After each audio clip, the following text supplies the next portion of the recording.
اهدنا الصراط المستقيم.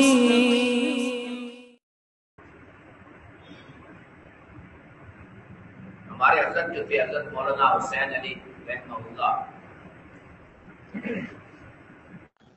وہ بھی چونکہ بہت عامل انسان تھے، عمل میں بہت اونچے درجے پر پہنچے ہوئے تھے، تو اللہ نے ان کی زبان میں بھی بڑا اثر رکھا تھا جی۔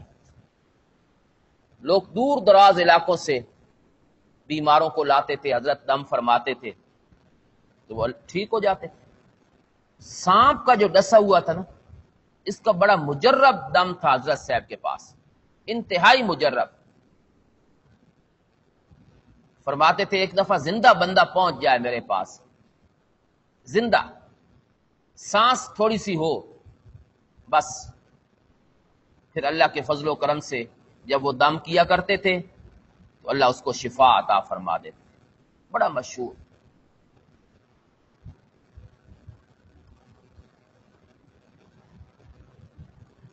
تو اس سورت کا نام سورت الشافیہ۔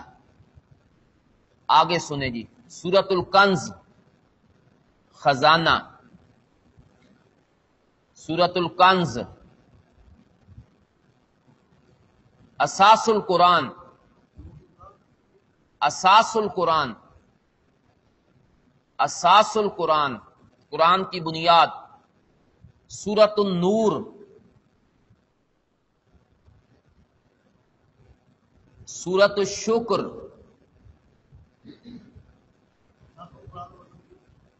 بنیاد۔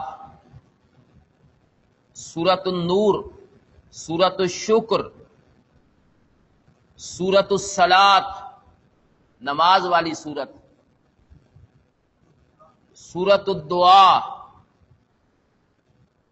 دعا والی سورت، تعلیم المسئلہ، تعلیم المسئلہ، سوال کرنے کا طریقہ سکھایا گیا ہے سورت میں۔ یہ نام متفرق تفاسیر میں موجود ہیں جی۔ مواہب الرحمان ایک تفسیر ہے، اردو میں ہے،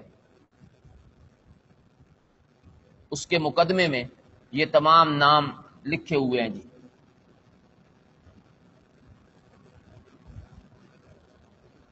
کسی چیز کے ناموں کی کثرت، جی مواہب الرحمان، مواہب الرحمان، کسی چیز کے ناموں کی کثرت وہ اس کے شرف اور فضیلت پر دلالت کرتی ہے جی۔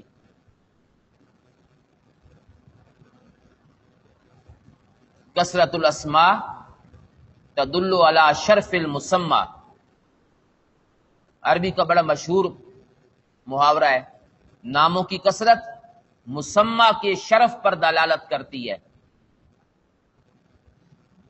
تو جب اس سورت کے اتنے بڑے نام ہیں تو پھر دیکھیں جیسے ایک آدمی میں بہت ساری صفات ہوں، بہت ساری، عالم بھی ہو، قاری بھی ہو، حافظ بھی ہو، مجتہد بھی ہو، خوش الحان بھی ہو، آپ اس کی ہر صفت ذکر کریں گے نا، فلاں بھی ہے، فلاں بھی ہے، بندہ ایک ہے، تو یہ اتنی صفتیں ذکر کرنے سے کیا مقصد ہے کہ یہ عظیم انسان ہے، اس میں سارے کمالات جو ہیں وہ موجود ہیں۔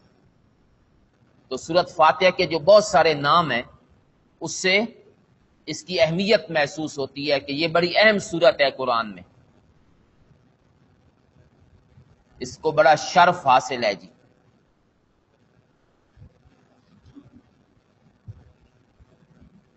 تو اس کے جو نام میں نے ذکر کیے ہیں، اس میں ام القرآن، ام الکتاب، اس کی وجہ میں نے پہلے ذکر کر دی ہے۔ ام القرآن قرآن کا خلاصہ، ام الکتاب کتاب کا خلاصہ، اور پورے قرآن کا خلاصہ اللہ نے اس صورت میں ذکر کیا ہے جی۔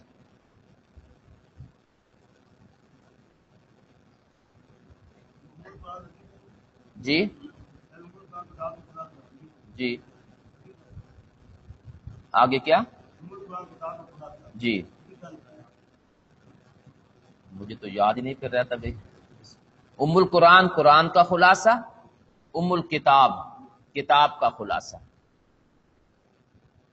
یہ دونوں، ان دونوں کی وجہ میں نے ذکر کر دی ہیں جی.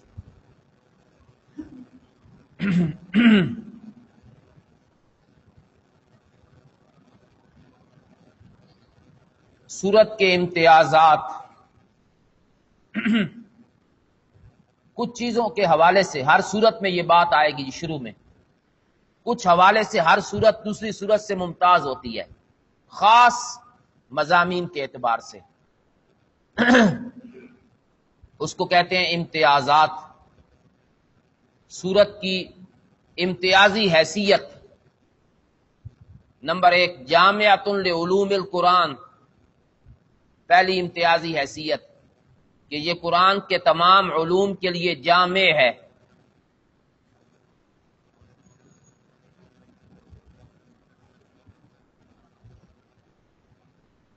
نمبر 2، مشتملۃ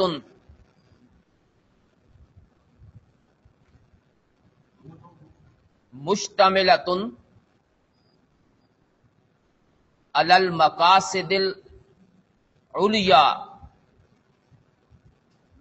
مشتملۃ علی المقاصد العلیا، یہ بڑے بڑے مقاصد پر مشتمل ہے. مقصودی چیزیں اس میں بیان ہوئی ہیں، بڑی بڑی. نمبر 3، مشتملۃ علی الفرق الثلاثہ. یہ 3 فرقوں کے حالات بیان کرنے پر مشتمل ہے. اس میں 3 جماعتوں کا ذکر ہے جی.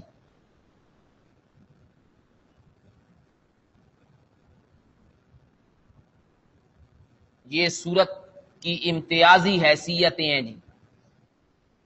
اس کی وجہ سے یہ سورت باقی صورتوں سے ایک الگ حیثیت رکھتی ہے جی.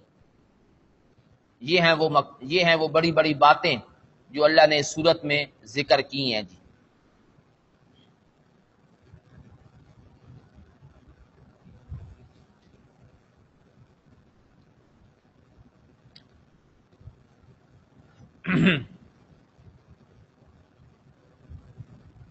قرآن کا سب سے بڑا مقصد توحید ہے، بنیادی مقصد توحید باری تعالی.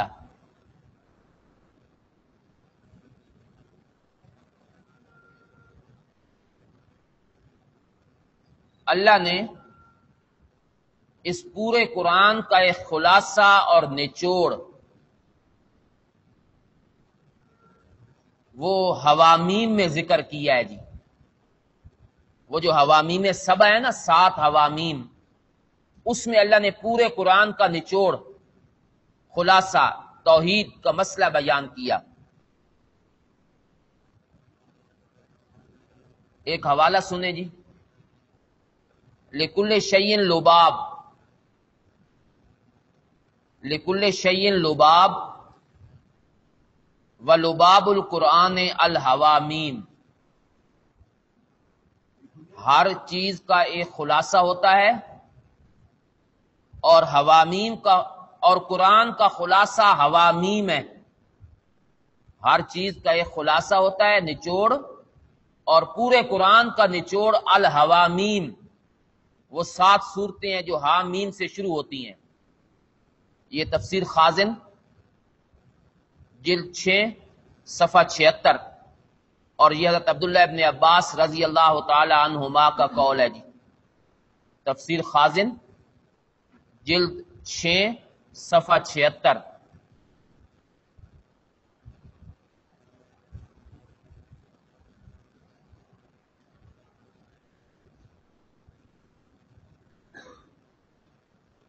یہ حوامیم جو ہیں یہ قرآن کا خلاصہ ہیں جی. مجھے دیں قرآن مجید، وہ ہے ان کے پاس، آپ لکھیں. حوامیم پورے قرآن کا خلاصہ ہیں جی.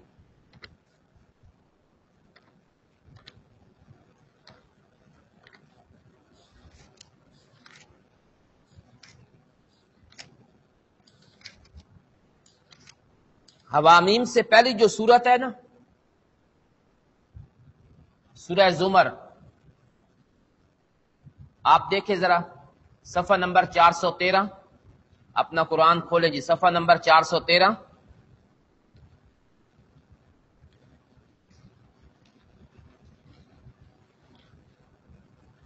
سورت شروع ہو رہی ہے جی، تنزیل الکتاب من اللہ العزیز الحکیم، انا انزلنا الیک الکتاب بالحق۔ دیکھ لی آپ نے آیت جی؟ اچھا، اب آگے اللہ نے حوامیم شروع کرنی ہے نا اس کے بعد، تو اس سے پہلے سورہ زمر، یہ تمہید ہے جی آنے والی صورتوں کے لیے۔ تو اللہ نے یہاں ایک بات ذکر کی، کیا فرمایا؟ فَاعْبُدِ اللَّهَ مُخْلِصًا لَهُ الدِّينَ، عبادت اللہ کی کرو اس حالت میں کہ خالص اس کی عبادت، مخلص اللہ الدین، اس میں کسی کو شریک نہیں کرنا، خالص اللہ کی عبادت۔ یہ دعویٰ ذکر کر دیا کہ عبادت میں اللہ کے ساتھ کسی کو شریک نہیں کرنا۔ یہ سورہ زمر میں اللہ نے اس بات کا ذکر کیا۔ آگے چلیں جی، حامیم مومن دیکھیں جی،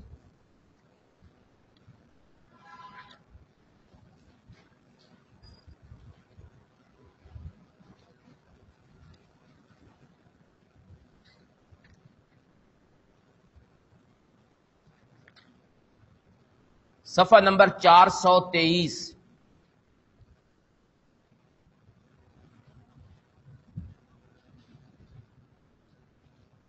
صفحہ نمبر 423، آیت نمبر 14 دیکھیں جی، فَادْعُوا اللَّهَ مُخْلِصِينَ لَهُ الدِّينَ، پکارو اللہ کو خالص اسی کی پکار۔ وہاں بھی مخلص اللہ الدین، یہاں بھی مخلصین اللہ الدین، بات ایک ہی ہے، بات ایک ہی ہے، لیکن ایک لفظ میں اللہ نے تبدیلی کر دی۔ کون سے لفظ میں؟ وہاں فَعْبُدْ تھا اور یہاں کیا ہے جی؟ فَدُو۔ یہ کیوں کیا ہے جی اللہ نے؟ تبدیلی کیوں آئی ہے؟ تو حضرت فرماتے ہیں تبدیلی اس لیے آئی ہے کہ یہ بتایا جائے کہ عبادت سے مراد پکار ہے، عبادت کا سب سے بڑا جز پکار ہے۔ اور بھی عبادت کی قسمیں ہیں، لیکن پکار جو ہے نا یہ پوری عبادت کا نچوڑ ہے، ایک اللہ ہی کو پکارنا،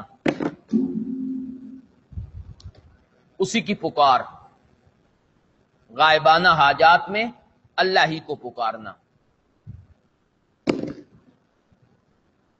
دیکھیں جی، حضرت عبداللہ ابن عباس رضی اللہ تعالی عنہ فرماتے ہیں، بلکہ حدیث مبارکہ میں ہے، خود نبی کریم صلی اللہ علیہ وسلم نے فرمایا الدعاء هو العبادہ،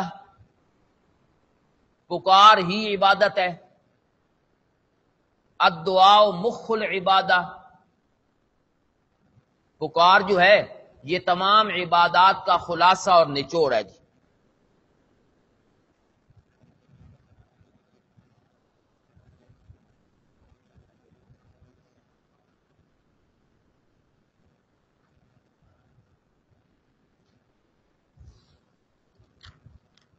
تو سورہ زمر میں تمہیدی طور پر عبادت کا ذکر، اور آگے حامیم مومن میں اس عبادت کا مقصود اعظم،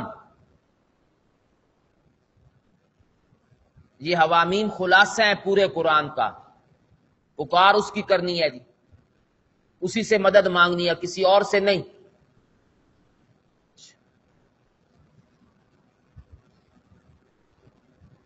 تو حوامیم جب قرآن کا خلاصہ ہیں اور زمر اس کی تمہید ہے، تو اللہ نے ان حوامیم کا خلاصہ وہ سورت فاتحہ میں ذکر کر دیا جی۔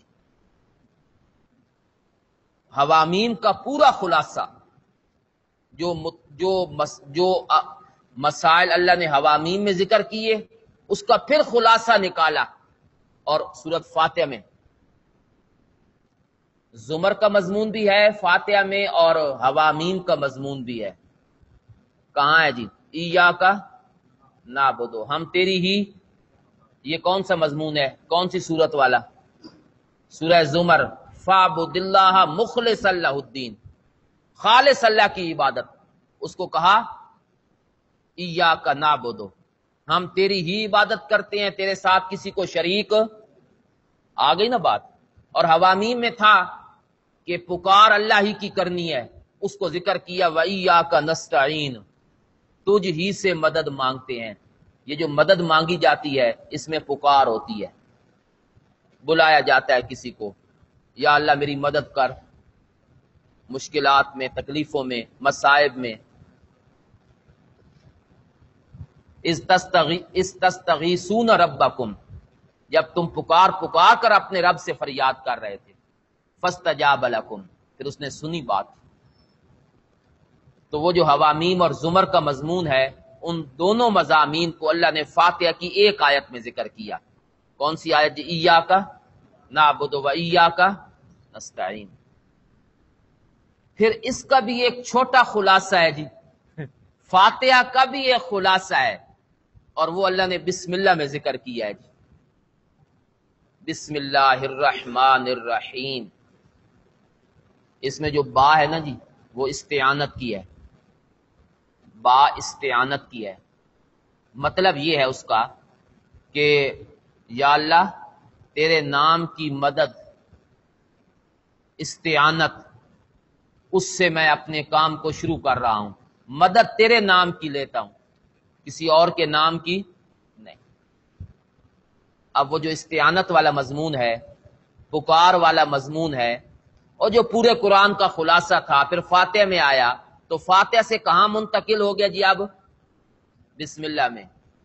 اور بسم اللہ کا خلاصہ لفظ با میں ہے جی. بسم اللہ کا خلاصہ لفظ با، ایک ہی لفظ ہے با، اس میں پورے قرآن کا خلاصہ ہے جی. میں نے ابھی بتایا ہے با استعانت کی ہے. مدد اللہ کے نام کی ہے، کسی اور کے نام کی نہیں. اس کو کہتے ہیں سمندر کو کوزے میں بند کرنا. لوگ تو دریا کے بارے میں کہتے ہیں نا، بھائی دریا کو کوزے میں بند کرنا، لیکن یہ پورے سمندر کو کوزے میں بند کر دیا. کوزہ بھی شاید کوئی بڑا ہوگا، بات تو اتنی بھی نہیں ہے، چھوٹی سی ہے. یہ خلاصہ در خلاصہ در خلاصہ اللہ نے بسم اللہ. بس جو بندہ بسم اللہ پڑھ لے گا نا تو شرک سے پاک ہو گیا جی. اسی لفظ سے وہ شرک سے پاک ہو گیا. ابھی اس کی تفسیر آئے گی آگے، میں بتاؤں گا کہ بسم اللہ کا مفہوم کیا ہے اور اس میں اللہ نے شرک کی کیسے تردید کی ہے جی. الفاتحہ تو سر القرآن، الفاتحہ تو سر القرآن.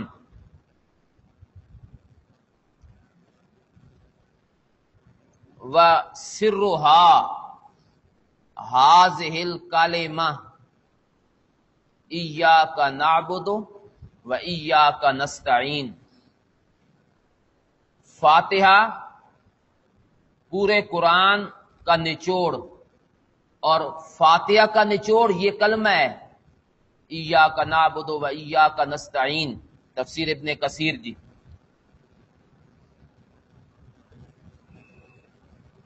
الفاتحہ سر القرآن وسرها هذه الکلمہ ایاک نعبد و ایاک نستعین.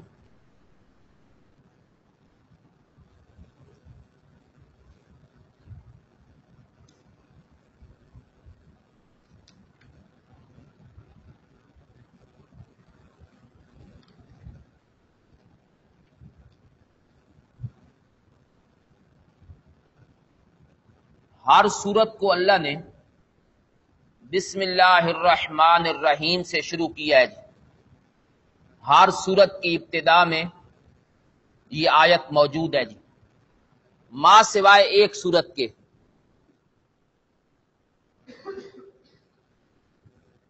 اور وہ ہے سورت توبہ، جس کے شروع میں بسم اللہ نہیں. اس کی وجہ کیوں نہیں؟ ایک تو پہلی بات تو یہ ذہن میں رکھیں جی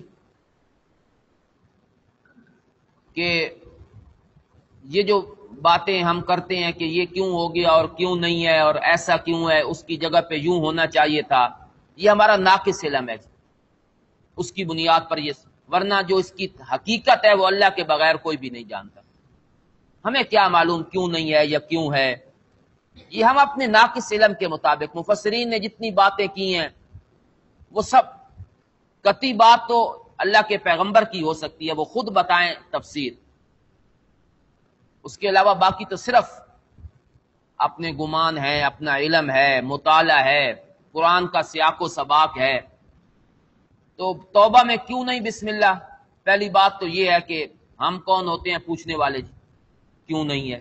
اللہ نے نہیں لکھوائی تو بس نہیں لکھوائی، لیکن علماء نے بہرحال اس کی جستجو کی ہے جی اور اس کے تھوڑی سی تحقیق کی ہے، تو انہوں نے فرمایا دو باتیں لکھی ہیں جی علماء نے۔ نمبر ایک، انفال اور توبہ کا مضمون ایک ہی ہے، دونوں صورتوں کا مضمون ایک ہی ہے، تو اللہ نے بسم اللہ اس لیے نہیں لکھوائی تاکہ یہ بات ذہن میں ڈالی جائے کہ جو بسم اللہ انفال کے شروع میں ہے، چونکہ مضمون آگے وہی چل رہا ہے، لہذا فرق کرنے کی ضرورت ہی نہیں صورتوں میں، ان کو الگ الگ حیثیت سے نہیں دیکھنا۔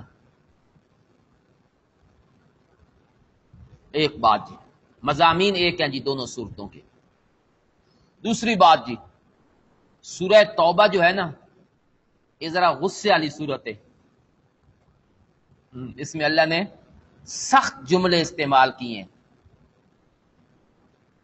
وہ جو ہے نا جی، قتل کر دو ان کو، مار دو ان کو، برات من اللہ ہے، اللہ اور اس کے رسول کی طرف سے اعلان برات ہے، چل پھر لو 4 مہینے، اس کے بعد یہاں کوئی مشرک نظر نہ آئے جی، قاتلوہم، لڑو ان سے، یہ غصے والی صورت ہے، تو اس سے پہلے اللہ نے بسم اللہ موقوف کر دی کہ بسم اللہ الرحمن الرحیم، رحمان رحیم، یہ جو وصفیں نہیں ہیں جی، یہ محبت والی وصفیں ہیں، پیار والی، تو مضمون جو آگے تھا وہ ذرا اس سے مختلف تھا، تو اللہ نے پہلے شروع سے بسم اللہ ہٹا لی، یہ ایک توجیہ ہے جو کی گئی ہے۔ بہرحال کوئی بھی ہو، تو یہ ہر سورت کے شروع میں بسم اللہ الرحمن الرحیم، اس سے ابتدا کروائی گئی سورت کی۔ ایک سورت قرآن کی ایسی ہے کہ جہاں بسم اللہ سورت کے درمیان میں ہے، کون سی سورت ہے جی؟ سورت النمل، انہ من سلیمان، آگے کیا ہے جی؟ وَإِنَّهُ بسم اللہ الرحمن الرحیم، یہ حضرت سلیمان کا خط ہے اور یہ شروع ہوتا ہے اللہ کے نام سے، یہ وہ بسم اللہ ہے جو سورت کا حصہ ہے، درمیان میں ہے۔ باقی جو سورتوں کی ابتدا میں بسم اللہ ہے، تمام سورتوں کی ابتدا میں، اس کے بارے میں ایک اختلاف ہے علماء کا کہ کیا یہ سورت کا جز ہے، ہر سورت کا جز ہے، یا سورت آگے شروع ہو رہی ہے؟ مثلا سورت البقرہ سے پہلے بسم اللہ، تو کیا سورت الف لام میم سے شروع ہو رہی ہے یا بسم اللہ الرحمن الرحیم سے؟ اس میں تھوڑا سا اختلاف ہے۔ حنفیوں کی رائے یہ ہے، احناف کی، کہ یہ جو بسم اللہ ہے نا، یہ جو 2 سورتوں کے درمیان ہے یا کسی بھی سورت کی ابتدا میں ہے، یہ قرآن کا تو حصہ ہے لیکن سورت کا حصہ نہیں۔ قرآن کا حصہ ہے، قرآن میں جو ہے، لیکن سورت کا حصہ نہیں۔ پھر نازل کیوں ہوئی ہے؟ نازل اس لیے ہوئی ہے تاکہ 2 سورتوں کے درمیان فرق کر دیا جائے کہ یہ ختم ہو گئی ہے، اب اگلی شروع ہو رہی ہے، وہ ختم ہو گئی ہے، اب تیسری شروع ہو رہی ہے، وہ ختم ہو گئی ہے، اب چوتھی شروع ہو رہی ہے جی۔ تو احناف کی رائے یہی ہے جی کہ یہ سورتوں کا حصہ نہیں، قرآن کا حصہ ہے۔ فاتحہ الحمدللہ سے شروع ہو رہی ہے، بسم اللہ یہ فاتحہ کا حصہ نہیں ہے، اس لیے احناف جہری نمازوں میں جب امام قرات کرتا ہے یا سری نمازوں میں تو قرات کہاں سے جہرن شروع کرتے ہیں امام جی؟ الحمدللہ ہے، اور اگر بسم اللہ حصہ ہوتی تو بسم اللہ بھی بلند آواز سے پڑھتے نا. تو الحمدللہ نبی کریم صلی اللہ علیہ وسلم کا معمول بھی یہی تھا جی کہ آپ ابتدا کرتے تھے الحمدللہ سے، وہاں سے قرات شروع کرتے تھے. البتہ شوافع کا یہ قول ہے کہ وہ بسم اللہ جو ہے وہ سورتوں کا حصہ بناتے ہیں جی. یہ ایک علمی اختلاف ہے، علمی بحث ہے، یہ کوئی ایسا مسئلہ بھی نہیں کہ جس کے اوپر کوئی دار و مدار ہو عقیدے کا، صرف ایک علمی اختلاف ہے، نزاع ہے. بہرحال قرآن کا حصہ تو دونوں مانتے ہیں نا جی کہ یہ سورت، یہ آیت قرآن کا حصہ ہے، تبھی قرآن میں موجود ہے، اور ہر سورت کے شروع میں اللہ تبارک و تعالی نے اس کو ذکر کیا ہے جی.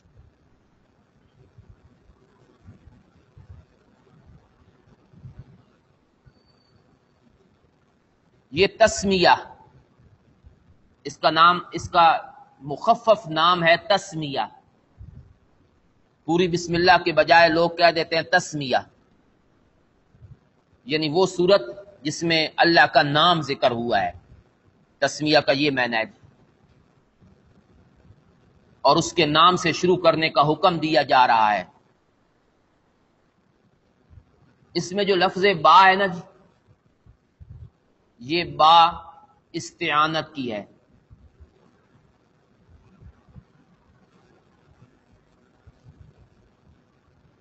با جو ہے وہ استعانت کی ہے.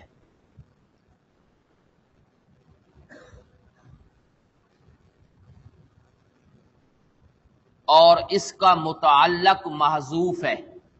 متعلق، اور وہ جو معذوف ہے نا اس کا متعلق، وہ آخر میں ہے جہاں بات جا کے مکمل ہوتی ہے.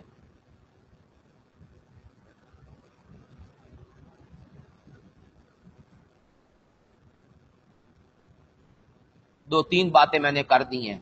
با استعانت کی ہے نمبر 1، اس کا متعلق معذوف ہے 2، اور آخر میں ہے 3. استعانت کا معنی ہے کسی سے مدد لینا، کسی سے مدد مانگنا.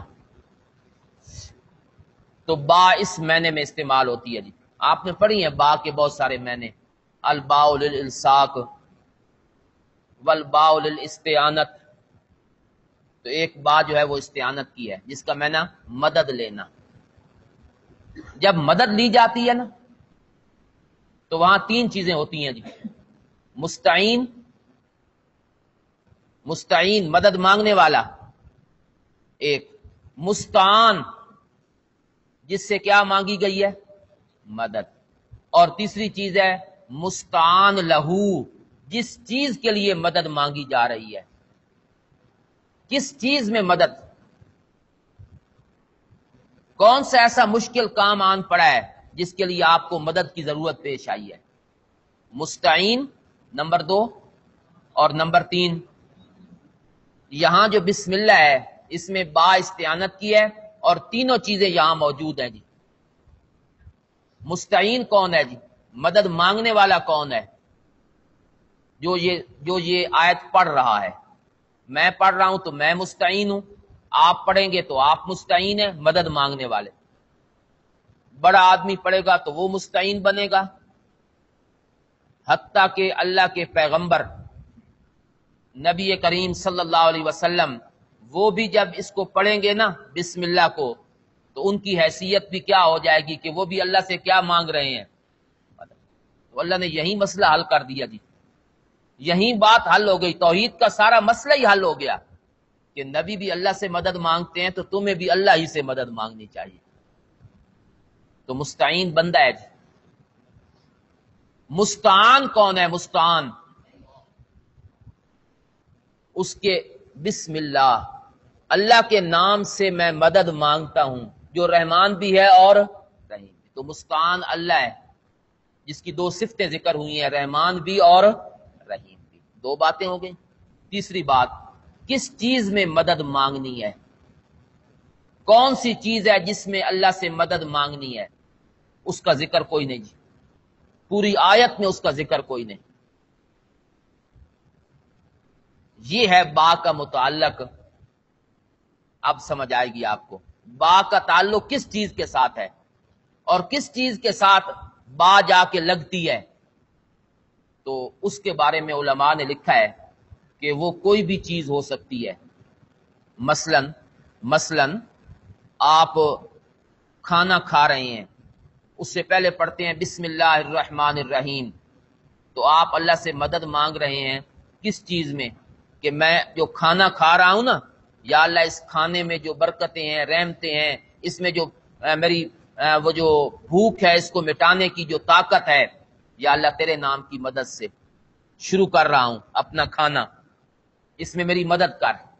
لباس پہن رہے ہیں، اس میں مدد مانگ رہے ہیں، پانی پی رہے ہیں، اس میں مدد مانگ رہے ہیں، مسجد میں داخل ہو رہے ہیں، اللہ سے مدد مانگ رہے ہیں، اور جتنے بڑے بڑے کام نیکی کے آپ کرتے ہیں، وضو کر رہے ہیں، اس سے پہلے بسم اللہ پڑھ رہے ہیں، اللہ سے مدد مانگ رہے ہیں، اسی کی استعانت، اسی کی مدد سے یہ کام میں کر رہا ہوں جی۔ تو مستعان لہو، جس چیز کے لیے مدد مانگنی ہے وہی اس با کا متعلق ہے جی، اسی کے ساتھ با جا کے لگے گی۔ یہ متعلق کہاں ہے؟ میں نے بتایا کہ آخر میں ہے۔ مثلا بسم اللہ الرحمن الرحیم اشرعوا، بسم اللہ الرحمن الرحیم ابتدعوا، بسم اللہ الرحمن الرحیم آکلوا، بسم اللہ الرحمن الرحیم اشربوا۔ یہ وہ فعل میں نے نکالے ہیں جن سے پہلے بسم اللہ پڑھی جاتی ہے، آخر میں۔ ویسے قانون کیا ہے جی ناو کا، کہ متعلق پہلے ہوتے ہیں یا بعد میں ہوتے ہیں؟ پہلے ہوتے ہیں، متعلق پیچھے ہوتے ہیں۔ لیکن یہاں معاملہ الٹ کر دیا گیا کہ جس کا حق پہلے تھا اس کو کہاں ذکر کیا گیا؟ آخر میں۔ کس کا فائدہ دیتا ہے جی؟ حسر کا۔ جس چیز کا حق پہلے ہو اس سے اٹھا کر اس کو پیچھے کر دیا جائے، یا پچھلی چیز کو پہلے کر دیا جائے تو کس کا فائدہ ہوتا ہے؟ حسر۔ تو کیا معنی کریں گے؟ صرف یہ کریں گے کہ اللہ کے نام کی مدد یا اللہ ہی کے نام کی مدد۔ یہ ہی والا معنی جو ہے نا، حسر والا معنی، یہی مقصود ہے جی، یہی مقصود ہے اس آیت میں، کہ مدد صرف اللہ ہی کے نام کی ہے، کسی اور کے نام کی نہیں۔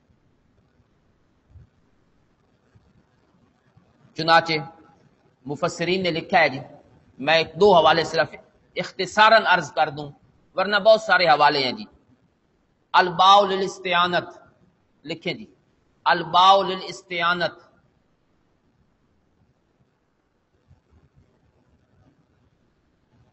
والمتعلق محذوف،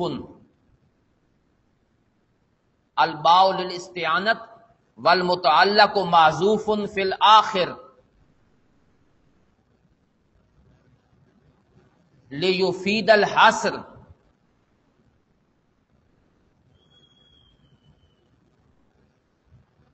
لیفید الحصر،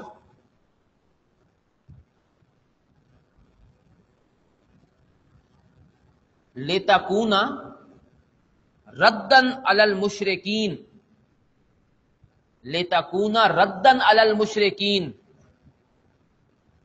میں معنی بھی لکھواؤں گا بعد میں، لتکون ردن علی المشرکین، لأنہم یبتدئون باسماء آلہتہم، لأنہم یبتدئون باسماء آلہتہم فیقولون بسم اللات والعزى، فیقولون بسم اللات والعزى۔ تفسیر مدارک جلد 1 صفحہ 4، تفسیر کشاف جلد 1 صفحہ 3۔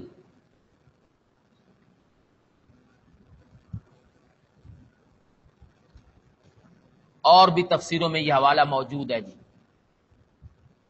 معنی سنیں جی۔ صاحب مدارک لکھتے ہیں اور کشاف والے کہ با استعانت کی ہے، اس کا متعلق معذوف ہے اور وہ بھی آخر میں ہے تاکہ حصر کا فائدہ ہو۔ حصر کیوں پیدا کیا گیا؟ تاکہ ان مشرکین کی تردید ہو جائے جو اپنے کاموں کو اپنے الہوں کے نام سے شروع کرتے تھے، اپنے الہ کا نام لے کر نا اس کی ابتدا کرتے تھے۔ کیا کہتے تھے؟ بسم اللہ والعزیٰ، کس کے نام سے شروع کر رہا ہوں؟ اللہ کہتے ہیں نا، لات اور عزیٰ کے نام سے نہیں شروع کرنا، کس کے نام سے شروع کرنا ہے؟ میرے نام سے۔ تو اللہ یہ نہیں کہنا چاہتے کہ میرے نام سے شروع کرو، مقصد کہنے کا یہ ہے کہ غیروں کے نام سے نہیں شروع کرنا۔ اچھا، وہ کیوں لات منات کے نام سے شروع کرتے تھے اپنے کام؟ بسم اللہ والعزیٰ، اس لیے کہ ان کا عقیدہ کیا تھا کہ اس کام میں برکتیں کون ڈالے گا؟ لات عزیٰ، اس کی مدد شامل ہوگی تو کام آسان ہو جائے گا، اس کی نظر کرم ہوگی نا لات منات کی، تو پھر منٹوں میں کام ہو جائے گا۔ یہی عقیدے آج کل ہمارے اندر ہیں یا نہیں ہیں؟ یہی نظریہ آج ہمارے اندر بھی موجود ہے۔ قسمیں بھی غیروں کے نام کی اٹھاتے ہیں، لی خمسۃ اطفی بہا حر الوباء الحاتمہ المصطفیٰ والمرتضیٰ وابناہما والفاطمہ۔ میرے لیے 5 چیزیں ہیں، جب میں پڑھتا ہوں نا تو جہنم کی آگ اس سے بجھا دیتا ہوں۔ کون کون سی ہیں؟ المصطفیٰ والمرتضیٰ، ایک تو مصطفیٰ ہے، ایک مرتضیٰ ہے، وابناہما، 2 ان کے بیٹے ہیں حسن حسین، والفاطمہ، اور 5ویں کون ہے جی؟ فاطمہ، حضور کی بیٹی۔ المصطفیٰ حضور ہو گئے، مرتضیٰ علی ہو گئے، وابناہما حسن حسین، اور 5واں کون جی؟ فاطمہ۔ قربان جائیں جی، اللہ تو ہے ہی نہیں نا 5 میں، اللہ کو تو حذف کر دیا نا بالکل۔ مشرکین مکہ اللہ کے نام سے بھی شروع کرتے تھے، لات منات کے نام سے بھی۔ ہمارے یار آئے، نے کہا اللہ کو کیا تکلیف دینی ہے، وہ بیٹھا رہے جہاں بیٹھا ہے۔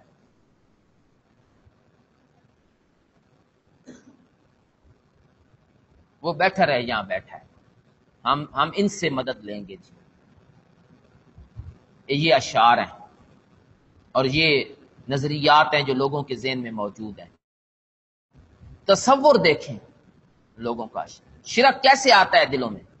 اچھا، صبح کا جو وقت ہوتا ہے، بالکل آغاز ہوتی ہے، تو بتایا تو یہ گیا نا کہ انسان جب صبح اٹھتا ہے تو پھر اللہ تعالیٰ کا نام لے کر شروع کرے جی کام۔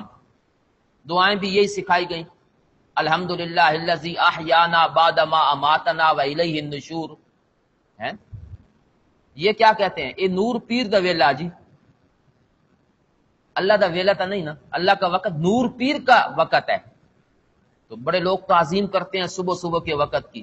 دکاندار جو ہوتے ہیں نا، تاجر، صبح کو گاہک آئے نا، صبح پہلا گاہک، تو سودا طے نہ بھی ہو رہا ہو، وہ جتنے پیسے کہے نا، کہتے ہیں لے جاؤ چیز، چاہے گھاٹا ہی کیوں نہ آ رہا ہو۔ تصور یہ ہے کہ اگر پہلے گاہک کو واپس کر دیا تو سارا دن گاہک واپس ہوتے رہیں گے۔ یہ تصور ہے، یہ رزق کوئی ان کے ہاتھ میں ہے۔ عجیب عجیب تصورات لوگوں نے قائم کیے ہوئے ہیں۔ سرگودا کے ایک آدمی تھے، بڑے مشہور، فوت ہو گئے، دنیا سے چلے گئے، تو وہ خود کہتے تھے خود کہ جو قرآن مجید نہیں ہے، یہ جو قرآن ہے، تو یہ جب میں صبح شروع کرتا ہوں نا اس کو پڑھنا، اور جہاں سے میں نے شروع کرنا ہوتا ہے اس صفحے کے اوپر میں نے اپنے پیر کی تصویر رکھی ہوئی ہوتی ہے، پہلے وہ دیکھتا ہوں پھر قرآن پڑھتا ہوں۔ فاتحہ شروع کرنی ہے تو اس صفحے پہ ہوگی، دوسرے پارے میں سیقول سے شروع کرنا ہے تو اس صفحے پہ تصویر پہلے رکھوں گا جی، پھر وہ دیکھوں گا، برکت آ جائے گی، پھر اللہ کے نام کو قرآن شروع کر دوں گا۔ یہ تصورات ہیں لوگوں کے۔ اللہ نے کہا کچھ بھی نہیں ہے جی، نہ لات کے نام سے شروع کرنا ہے، نہ عزا کے نام۔ اچھا کچھ کیا ہے جی؟ کچھ لوگوں کی اور سنیں، جا رہے ہیں راستے میں کوئی چیز آئی، کوئی جانور، بس واپس آ گئے، واپس آ کے گھر آ کے بیٹھ گئے، نہ کام پہ گئے نہ سفر کیا۔ کیوں؟ فلاں چیز کا سامنا ہو گیا تھا، بس نحوست ہی نحوست ہے جی۔ ہے نا یہ تصورات. نحوست آ گئی ہے، اب کوئی کام ٹھیک نہیں ہوگا جی. نحوستیں چیزوں میں کہاں ہیں جی؟ تو خود منحوس نہیں جو شرک والا عقیدہ رکھے ہوئے ہے جی. الزام جانوروں پہ دیتا ہے اور ان کو دیتا ہے جی. نحوست تو تیرے اندر ہے. ظہر الفساد فی البر والبحر بما کسبت ایدی الناس. دنیا میں جتنے فساد ظاہر ہوتے ہیں انسان کی بدعمالی ہے. نحوست تیرے اندر ہے، چیزوں میں نہیں ہے جی. تو یہ آغاز کرتے تھے مشرکین مکہ لات اور عزا کے نام سے.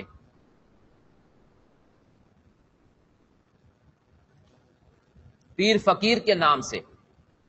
اللہ سے اتنے نہیں ڈرتے جتنے ان سے ڈرتے ہیں. اللہ کا خوف اتنا نہیں ہے دل میں. ہمارے بندیال میں ایک آدمی نے اپنی بیوی کو دے دی طلاق اور پھر انکار کر دیا کہ میں نے طلاق نہیں دی.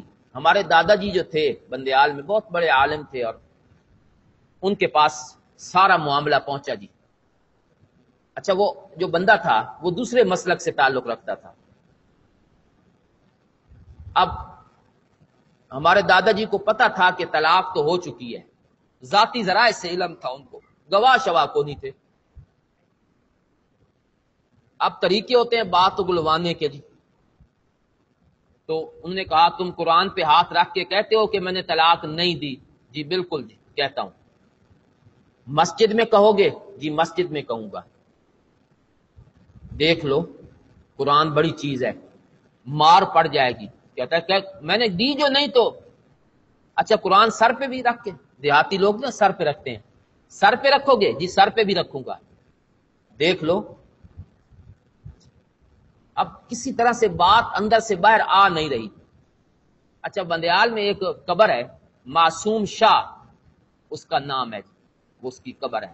اس کا جو ہے نا باہر دروازہ لگا ہوا ہے، اس میں کنڈی لگی، جیسے دروازوں میں کنڈی ہوتی ہے. تھا نا وہ دوسرے مسلک کا. تو ہمارے دادا جی نے کہا یہ جو معصوم شاہ کی قبر ہے اس کے باہر جو دروازہ ہے اس کے اوپر جو کنڈی ہے اس پہ ہاتھ رکھ کے کہو گے کہ میں نے طلاق نہیں دی؟ آکے ایتا نہ کر سکتا سانی، یہ کام تو نہیں کروں گا جی. پیران دا غضب نہ پہ ونجے جی. میں نے کہا نا اللہ سے اتنے نہیں ڈرتے جتنے ان سے ڈرتے ہیں. ادھے ہاتھ نہ رکھے سانی. تو اللہ نے کہا نہ لات کے نام سے شروع کرنا ہے نہ عزا کے نام سے. یہ شروع کرنا ہے تو میرے نام سے شروع کرنا ہے. اس لیے با استعانت کی ہے اور اس کا متعلق آخر میں معذوف ہے. نستعینو ابتدئو اشرعو.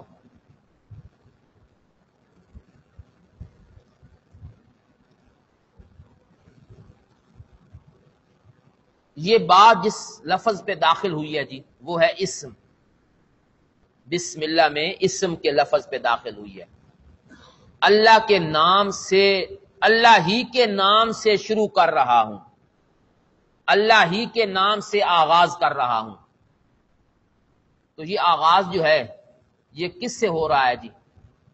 اللہ کی ذات سے یا اس کے نام سے؟ اس کے نام سے. یہ تو بالکل واضح بات ہے، آپ اس میں کیوں جھجکتے ہیں جی؟ آغاز اللہ کی ذات سے نہیں ہو رہا، کس سے ہو رہا ہے؟ اس کے نام سے. یہ درمیان میں اللہ نے لام کیوں، اسم کا لفظ کیوں ذکر کیا ہے جی؟ براہ راست یہ کیوں نہیں کہا باللہ الرحمن الرحیم اللہ کے نام سے؟ یہ اسم کا لفظ کیوں ذکر کیا ہے جی؟ بتانا یہ چاہتے ہیں جس کے نام میں اتنی برکتیں ہوں اس کی ذات میں کتنی برکتیں ہوں گی جی. ہاں جس کا نام اتنا بابرکت ہو کہ اس کے نام سے شروع کیا جائے تو سارے کام سیدھے ہو جاتے ہیں، تو اس کی ذات میں کتنی برکتیں ہوں گی. نام مسمى سے الگ ہوتا ہے نا. محمد عرفان نام ہے تو عرفان الگ ہے، مسمى الگ ہے جن کا یہ نام رکھا گیا. اسی طرح باقی آپ بیٹھے ہیں جتنے حضرات، تو نام میں بھی بڑی برکتیں ہیں جی، ان لفظوں میں بھی بڑی برکتیں ہیں جی. اس لیے اسم کا لفظ شروع میں لائے. لفظ اللہ جو ہے یہ ذاتی نام ہے جی، ذاتی. اور جس طرح چیزوں کے ذاتی نام نہیں ہوتے، آپ کے ذاتی نام ہیں اور بھی چیزوں کے، اسی طرح لفظ اللہ یہ ذاتی نام ہے جی، علم ہے، علم. اور معرفے کا سب سے اعلیٰ درجہ ہے جی. یہ جو آپ نے نحو کی کتابیں پڑھی ہیں اس میں آپ نے معرفہ اور نکرہ پڑھا ہے. معرفہ ایک معین چیز پہ دلالت کرتا ہے اور نکرہ غیر معین چیز پر. پڑھا ہے نا آپ نے جی محمد برہان صاحب نے؟ اچھا. تو اب معرفے کی کئی قسمیں آگے. آلام سارے معرفہ ہیں، علم. اسماء موصولات معرفہ ہیں، ہے نا جی. ضمیریں معرفہ ہیں. اضافت کے ذریعے بھی چیز معرفہ بنتی ہے. علماء کا اختلاف ہے کہ یہ جو معرفے ہیں نا، معرفے کی جو قسمیں ہیں، اس میں سب سے بڑا معرفہ کون ہے؟ ان میں فرق کہ معرفے میں سب سے اوپر والا درجہ کس کا ہے. کچھ علماء کہتے ہیں ضمیریں، کچھ کہتے ہیں آلام، نام. سیبویہ نحو کا ایک بہت بڑا امام گزرا ہے. امام کیا بلکہ سند ہے، سند، مجتہد ہے. اچھا، فوت ہوا، انتقال ہو گیا. کسی کو خواب میں نظر آیا تو پوچھا کیا بنا؟ اللہ تعالیٰ نے کیا معاملہ کیا؟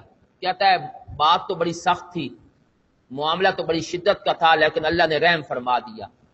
کس وجہ سے مغفرت ہوئی؟ کس وجہ سے؟ کہنے لگا اور تو کوئی چیز نہیں تھی، اللہ نے مجھے بلایا اور بلا کے سامنے کھڑا کیا اور کہا سیبویہ تیری ایک بات مجھے بڑی پسند آئی. میں نے کہا یا اللہ کیا؟ فرمایا تو نے نحو کی جو کتابیں لکھی ہیں نا، اور اس میں جو تو نے اپنا نظریے لکھے ہیں، اس میں تو نے یہ لکھا ہے کہ دنیا میں سب سے بڑا معرفہ اللہ کا نام ہے. لفظ اللہ یہ دنیا میں سب سے بڑا معرفہ ہے، اس سے بڑا معرفہ اور کوئی نہیں. تو نے میرے نام کی لاج رکھی ہے، آج میں تیرے لیے جنت کا فیصلہ کر رہا ہوں. اسی پر بخشش ہو گئی، اسی پر میری مغفرت ہو گئی. تو اللہ جب بخشنے پہ آئے تو پھر اس طرح بخش دیتے ہیں، بہانے ڈھونڈ لیتے ہیں اور اس کی وجہ سے مغفرت فرما دیتے ہیں. تو سیبویہ کا قول یہ ہے کہ لفظ اللہ عارف المعارف ہے، تمام معرفوں میں سب سے بڑا معرفہ. اتنا بڑا کہ دنیا میں اس سے بڑا معرفہ اور کوئی نہیں ہو سکتا. اتنا متعین، اللہ کے علاوہ کسی اور کے لیے یہ لفظ نہ استعمال ہو سکتا ہے، نہ بولا جا سکتا ہے، نہ تصور کیا جا سکتا ہے. لفظ اللہ ذاتی نام ہے جی اس کا.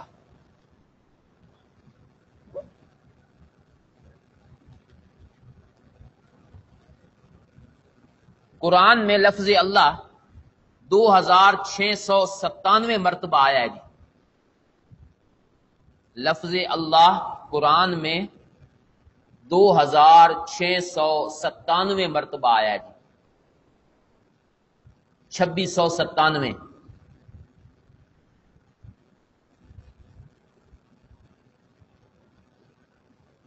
رفع کی حالت میں 980 مرتبہ، حالت رفع میں فاعل بنا ہے یا کوئی اور.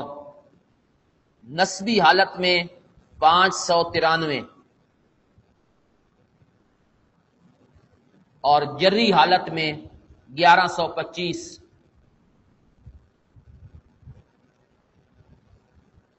یہ کل ملا کے 2697 ہوئے جی. اتنی مرتبہ یہ لفظ قرآن میں استعمال ہوا ہے جی.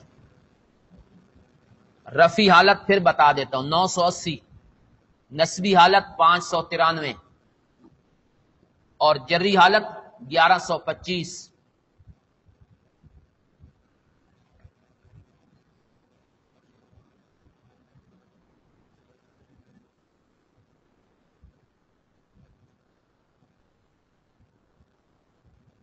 اپنا نام ذکر کر کے نا آگے اپنی دو صفتیں ذکر کی اللہ نے جی.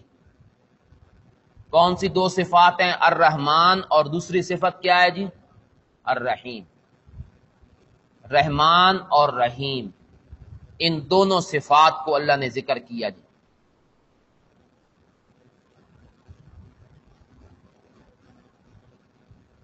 یہ دونوں صفتیں رحمان اور رحیم یہ ایک ہی لفظ سے نکلے ہیں جی دونوں لفظ، اس کا مادہ ایک ہے، اصل ایک ہے۔ کون سا جی؟ راحمین، رحم،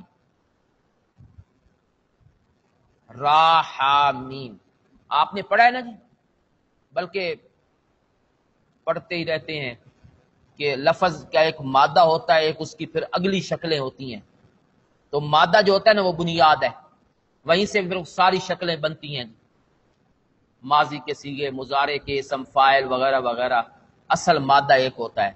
تو ان دونوں کا مادہ ایک ہے جی، کون سا مادہ ہے؟ راحمین، رحم۔ اس کے رحم کا جو معنی ہے نا، رحم، اس کا معنی ہے جھکاؤ، جھکاؤ، کسی کی طرف مائل ہونا۔ اللہ ان سے پاک ہے جی، اللہ کا کوئی جھکاؤ نہیں کسی کی طرف، اور نہ اللہ کسی کی طرف مائل ہے۔ یہ میلان جو ہے، جھکاؤ، یہ عجز کی علامت ہوتی ہے۔ بندہ بے بس ہو جائے تو جھکاؤ ہوتا ہے، غیر اختیاری طور پہ جھکاؤ ہو جاتا ہے کسی چیز کی طرف، بندہ مائل ہو جاتا ہے، عجز کی علامت ہے، اور اللہ عجز سے پاک ہیں جی، اللہ عاجز نہیں ہے۔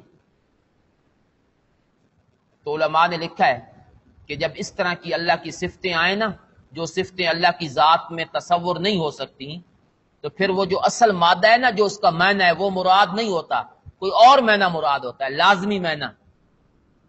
وہ کون سا ہے جی؟ کہ جب کسی کی طرف جھکاؤ ہو جائے بندے کا، میلان ہو جائے، تو کیا ہوتا ہے؟ اس پر بندہ کیا کرنے لگ جاتا ہے؟ مہربانیاں، انعامات، اس کو نعمتیں دیتا ہے، انعامات دیتا ہے، اس پر اب خرچ کرتا ہے۔ تو اللہ کہتے ہیں الرحمن الرحیم، کائنات کی چھوٹی نعمتیں اور بڑی نعمتیں سب میں ہی عطا کرنے والا ہوں۔ یہ الرحمن اور الرحیم میں ہے، جھکاؤ والا معنی نہیں، عطا والا معنی ہے، کیونکہ جھکاؤ کو عطا لازم ہے، جس کی طرف جھکاؤ ہو جائے بندہ کچھ دیتا ہے۔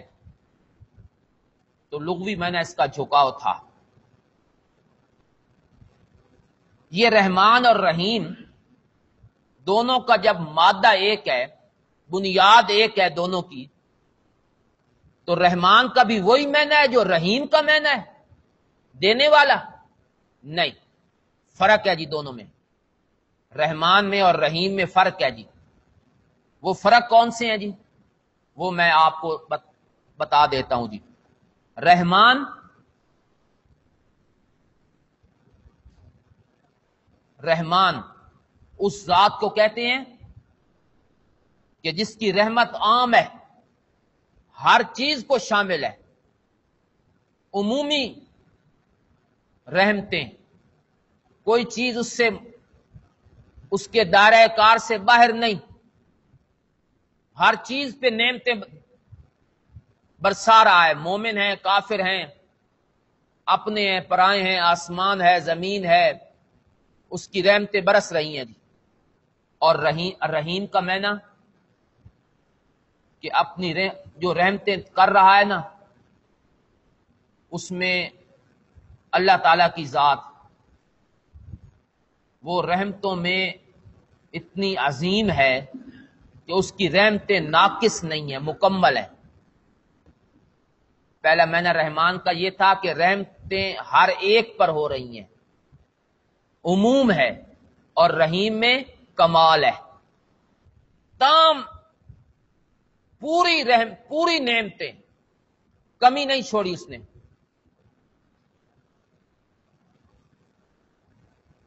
تو رحمان کا معنی عام رحمتیں کرنے والا، اور رحیم کا معنی تام اور پوری رحمتیں کرنے والا۔ ایک فرق یہ ہے جی۔ دوسرا فرق، رحمان دنیاوی اعتبار سے اور رحیم اخروی اعتبار سے جی۔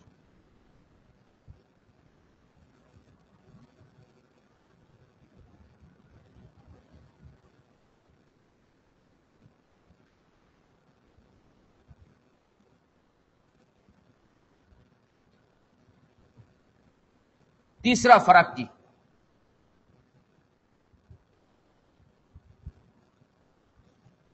جو ہمارے حضرت کی رائے ہے جی، حضرت مولانا حسین علی رحمت اللہ علیہ، وہ فرماتے ہیں رحمان اس کو کہتے ہیں، رحمان اس کو کہتے ہیں جو ہر وقت اپنی نعمتیں اور اپنی رحمتیں وہ کسی نہ کسی چیز پہ صادر کر رہا ہے، ہر وقت اس کی رحمتوں سے کائنات نفع حاصل کر رہی ہے، اس کی نعمتوں سے، یہ رحمان ہے جی۔ اور رحیم اس میں اس بات کی طرف اشارہ ہے کہ یہ جو رحمت والی صفت ہے نا اللہ کی، یہ عارضی نہیں ہے، عارضی نہیں ہے، یہ صفت لازمہ ہے۔ ایسی صفت جس کا ظہور اللہ کی ذات میں عارض نہیں کہ کچھ دیر کے لیے ہوا یا الگ ہو گئی وہ صفت، نہ، یہ ایسی صفت ہے جو اس کو لازم ہے، اور اس صفت کا ظہور دنیا میں ہر وقت ہو رہا ہے جی۔ یہ فرق ہمارے حضرت نے کیا ہے جی۔ حضرت مولانا عبید اللہ سندھی رحمت اللہ علیہ، انہوں نے ایک اور فرق کیا ہے جی رحمان میں اور رحیم میں، وہ بھی سن لیں جی۔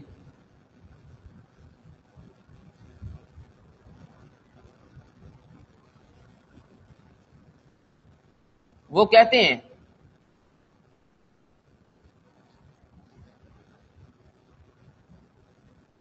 وہ فرماتے ہیں کہ انسان جو ہے نا، انسان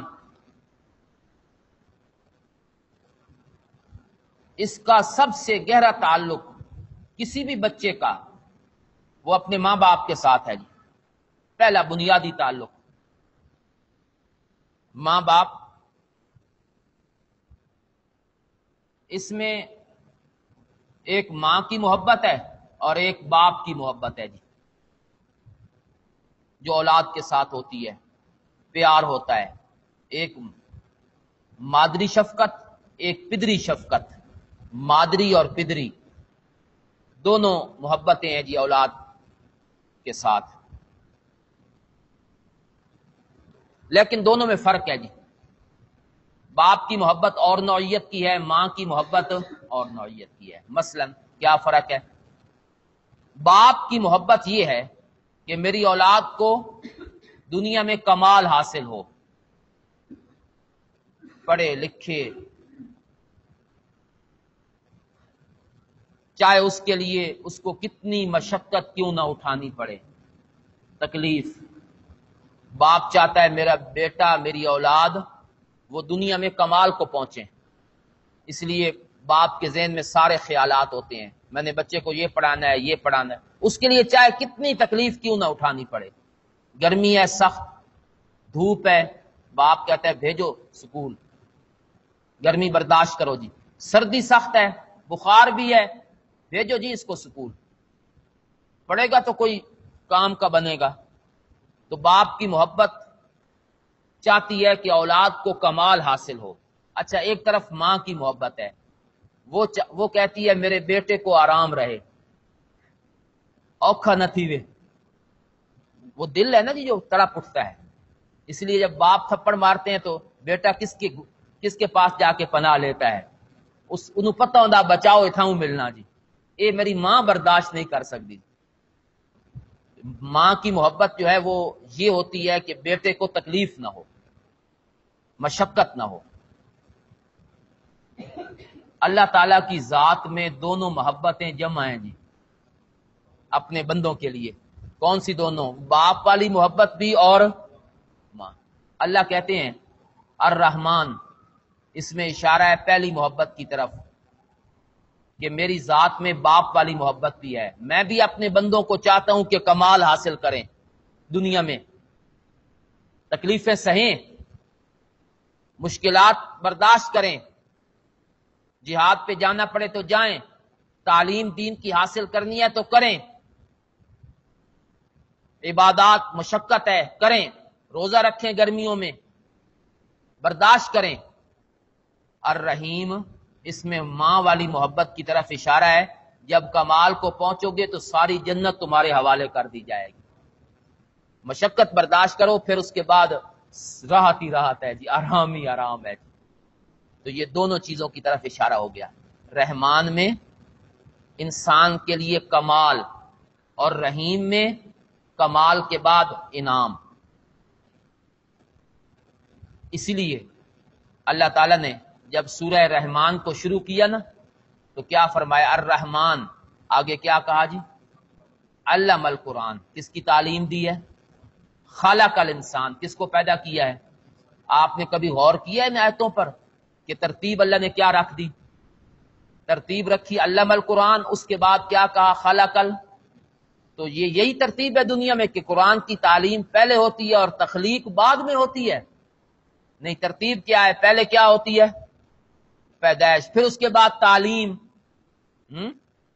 اللہ کہتے ہیں نہیں، چونکہ الرحمن کا پہلے ذکر ہے نا، تو رحمان میں مشقت ہے تو اللہ نے مشقت والی وصف پہلے رکھی، علم القرآن۔ اس میں تعلیم میں مشقت ہوتی ہے، قرآن کی تعلیم میں تکلیفیں آتی ہیں، پریشانیاں۔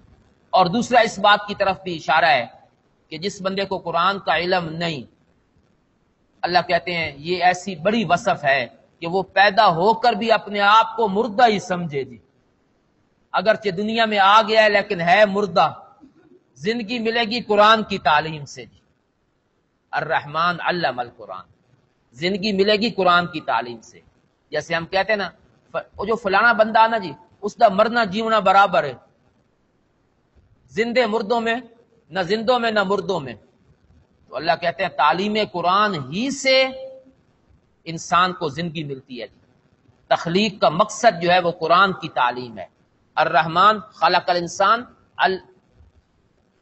علم القرآن، خلق الانسان، علمہ والشمس والقمر، آگے اللہ نے پھر یہ اپنی صفات ذکر کی جی۔ تو کہنے کا مقصد یہ ہے کہ اللہ تعالیٰ انسان کے ساتھ دونوں قسم کی محبتیں کرتا ہے جی، ماں والی محبت بھی، باپ والی محبت بھی، تکلیفیں بھی دیتا ہے لیکن اس کے بعد پھر آسانی ہے جی۔ یہ کچھ دنوں کی زندگی ہے، یہ اس میں تکلیفیں برداشت کر لو، اس کے بعد اللہ مہربانی اور فضل کا معاملہ فرمائیں گے۔ یہ تو بحث تھی جی ان الفاظ کی جو بسم اللہ الرحمن الرحیم میں بیان ہوئے۔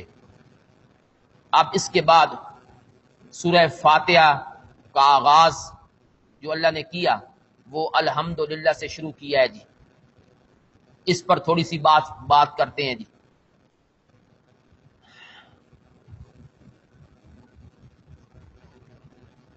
الحمدللہ ایک معنی سنیں جی اس کا، تمام تعریفیں مختص ہیں اس ذات کے لیے جس کا نام اللہ ہے۔ ایک معنی جی، تمام تعریفیں مختص ہیں اس ذات کے لیے جس کا نام اللہ ہے۔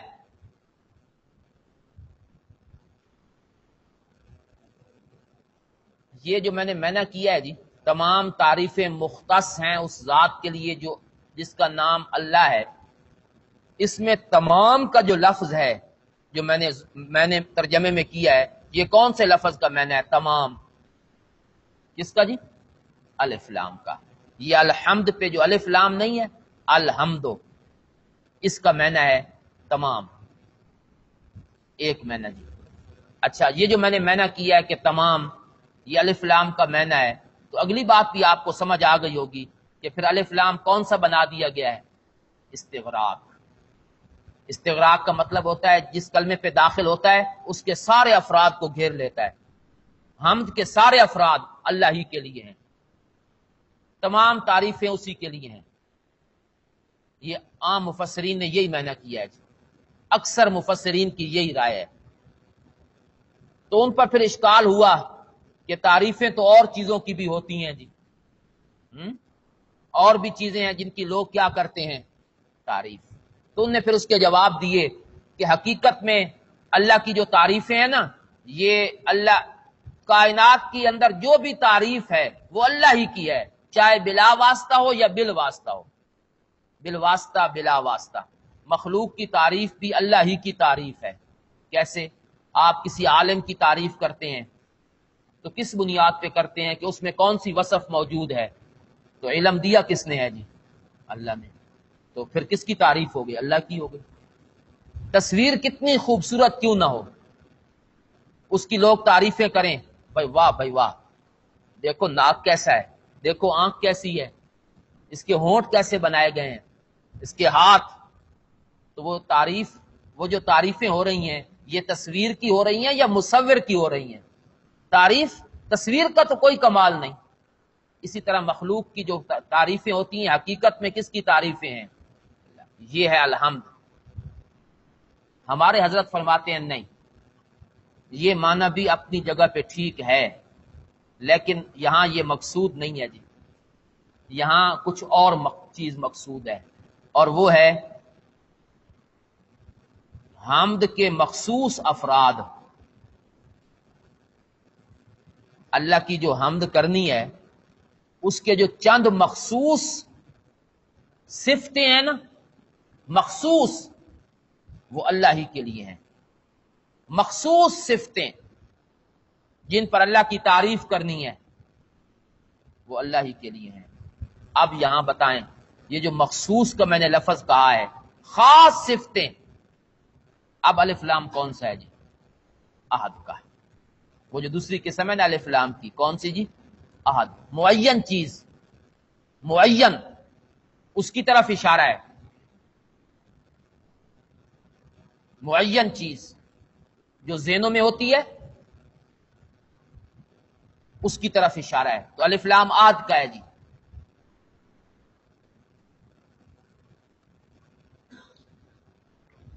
اور یہی رائے ہے علماء کی، الاصل فی اللام هو العہد الخارجی۔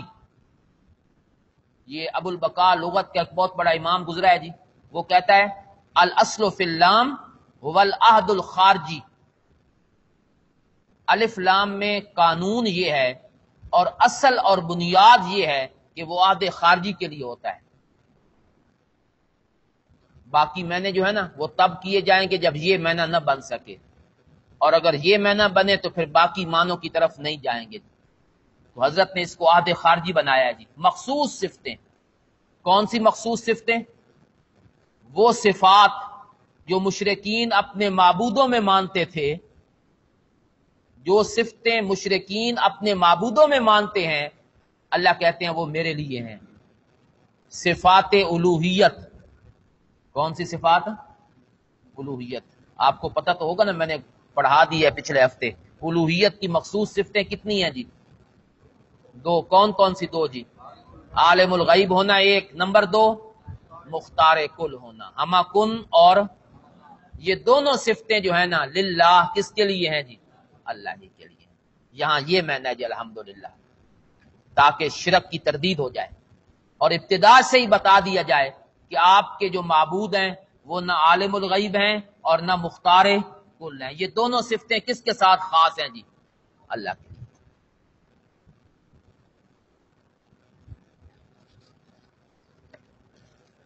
اب ذرا آئیں جی قرآن مجید میں اس کی تائید، کہاں کہاں اللہ نے اس لفظ کو اس معنی میں استعمال کیا ہے جی؟ سورہ انعام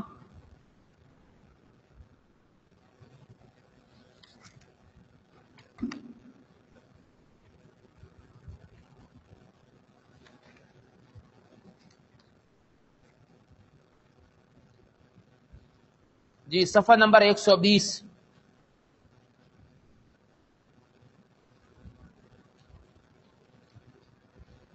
صفحہ نمبر 120، آیت نمبر 44۔ فلما نسوا ما ذکروا بہ،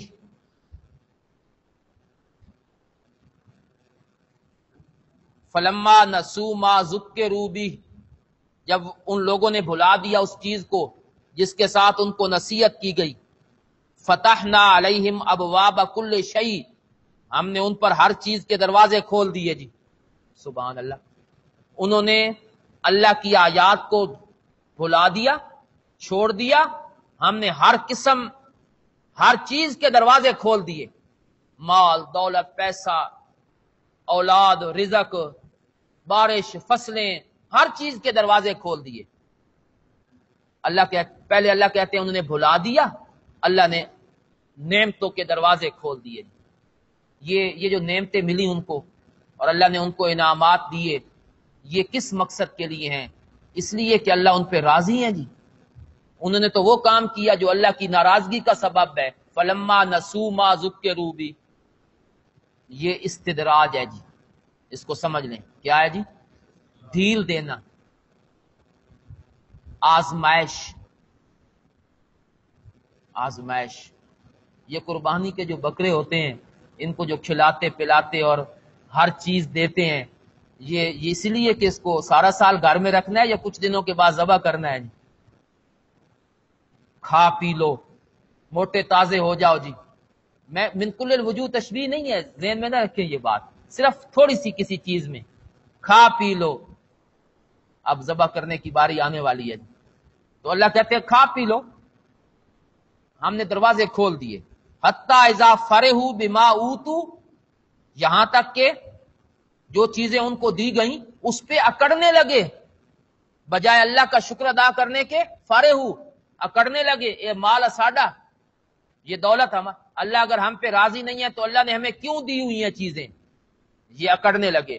اخذناہم بغتۃ، ہم نے اچانک پکڑ لیا، اچانک۔ فاذا ہم مبلسون، اس وقت مایوس ہو کے رہ گئے۔ کس سے مایوس ہو کے؟ ہن معبود کام نہیں آندے جی، مایوسی چھا گئی جی۔ پھر کیا نتیجہ ہوا جی؟ فقطع دابر القوم الذین ظلموا، کافروں کی جڑ بھی کاٹ دی گئی۔ جڑ کٹے نا جی نیچے سے، پھر درخت کے اگنے کی امید، اللہ کہتے ہیں ہم نے ظالموں کی جڑ ہی کاٹ دی، اس طرح کر دیا کالم یغنوا فیہا، گویا کہ یہاں بستے ہی نہیں تھے، کبھی یہاں رہا ہی کوئی نہیں، اس طرح جڑ کاٹ دی۔ آگے دیکھیں جی لفظ، کیا لفظ ہے؟ والحمدللہ ہے۔ تعریفیں کس کے لیے ہیں جی؟ جو رب ہے تمام۔ یہاں اللہ اپنے عذاب کی بات کر رہے ہیں اور اپنی گرفت کی بات کر رہے ہیں، اور آخر میں اللہ کہتے ہیں الحمدللہ رب العالمین۔ تو الحمدللہ کہاں پڑھا جاتا ہے؟ جہاں عذاب آئے یا جہاں نعمت ہو جی؟ اور یہاں کس کے ساتھ لگا ہے جی؟ عذاب کے ساتھ۔ تو حضرت فرماتے ہیں، مفسرین سے پوچھتے ہیں اب کرو میں نے اس کا والحمدللہ رب العالمین، تمام تعریفیں کس کے لیے ہیں؟ وہی میں نے نا جو مفسرین نے کیا ہے۔ اس کا کیا تک ہے پچھلے مضمون کے ساتھ؟ کیا جوڑ ہے؟ پیچھے عذاب کا ذکر ہے، ان کی جڑ کاٹ دی گئی، آگے اللہ کہتے ہیں الحمدللہ۔ تو حضرت کہتے ہیں جب تک وہ معنی نہیں کرو گے جو میں نے کیا ہے، بات نہیں بنے گی۔ کیا؟ الحمدللہ، کافروں کی جڑ کاٹ دی گئی، ان کو تیس نیس کر دیا گیا، اور ان کے معبود ان کے کام نہیں آئے، جن کو وہ پکارتے تھے وہ ان کی پکار کو نہیں پہنچے۔ تو جب نہیں پہنچے تو ثابت یہ ہوا کہ الحمدللہ صفات کارسازی کس کے لیے ہیں؟ اللہ کے لیے۔ عالم الغیب بھی وہی ہے اور متصرف الامور بھی وہی ہے، وہ جو چاہے کر دے، کوئی چھڑا نہیں سکتا۔ سمجھ آ گیا اب ربط جی؟ یہ ہے الحمدللہ، یہ ہے آد خارجی۔ ثابت یہ ہوا اس سے کہ ہم جب کام کرنے پہ آئیں، ہم جب جڑ کاٹنے پہ آئیں تو کوئی بچا نہیں سکتا، کوئی نہیں جو اللہ کے عذاب کو روک دے جی۔ تبھی تو آگے اللہ نے بڑے واضح کر دیا اس مضمون کو، کل میرے پیغمبر کہو ارائیتم، مکے والو تم بھی ان واقعات سے عبرت حاصل کرو، ان اخذ اللہ سمعکم، اگر اللہ تمہارے کان لے لے، وابصارکم، اور کیا لے لے جی؟ وختم علی قلوبکم، کس پر مہر لگا دے؟ من الہ غیر اللہ، ہے کوئی الہ اللہ کے علاوہ؟ یاتیکم بھی، جو یہ چیزیں تمہیں دے دے، میں پکڑوں تو کوئی دینے والا نہیں ہے۔ تو پھر معلوم ہوا کہ متصرف الامور کون ہے جی؟ تو الحمدللہ کا تو میں نے آگے اللہ نے خود کر دیا ہے جی، اگلی آیت میں کر دیا ہے۔ الہ الوہیت کی صفتیں میری ذات میں ہے، کسی اور میں۔ یہ گہرائی جو ہے، یہ گہرائی جو میں ابھی بتا رہا ہوں آپ کو، مضامین کا ربط، پھر ما قبل اور ما بعد کا آپس میں تعلق، اور درمیان میں الحمدللہ کا لفظ، یہ نگاہیں صرف حسین علی کی پہنچی ہیں اور کسی کی یہاں تک نہیں پہنچی. یہ صرف ان کا کمال ہے. اس انداز میں کہیں بھی آپ کو تفسیر نہیں ملے گی. قرآن کے مضامین کو جوڑنا، معنی کو فٹ کرنا، اور توحید کے مسئلے کو نکالنا وہاں سے. یہ اللہ نے ہمارے حضرت کو بڑی خصوصیت عطا فرمائی تھی. میں نے پہلے بھی کہا ہے تجدیدی کارنامہ ہے ان کا جی، مجدد ہیں جی اس فن میں، قرآن کے سمجھنے میں. ایک اور آیت دیکھیں جی، بس پھر آگے بات کرتے ہیں. سورۃ الاحقاف، احقاف جی 26ویں پارے میں.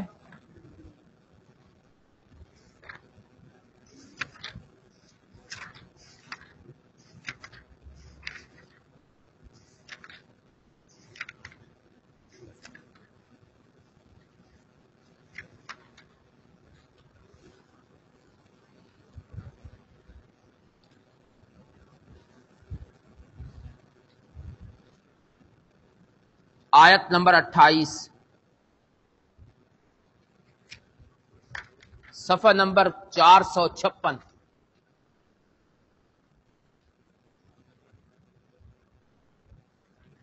صفحہ نمبر 456، آیت نمبر 28.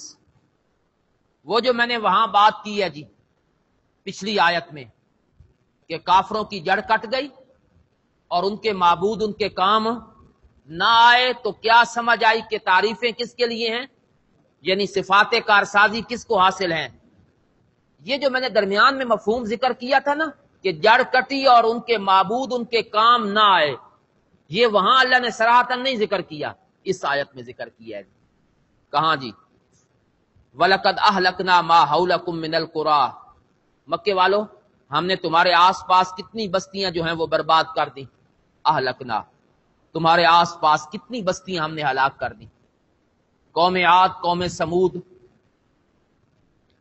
وَإِنَّهُمَا لَبِإِمَامٍ مُّبِينٍ، یہ تمہارے شارع عام پر یہ بستیاں ہیں.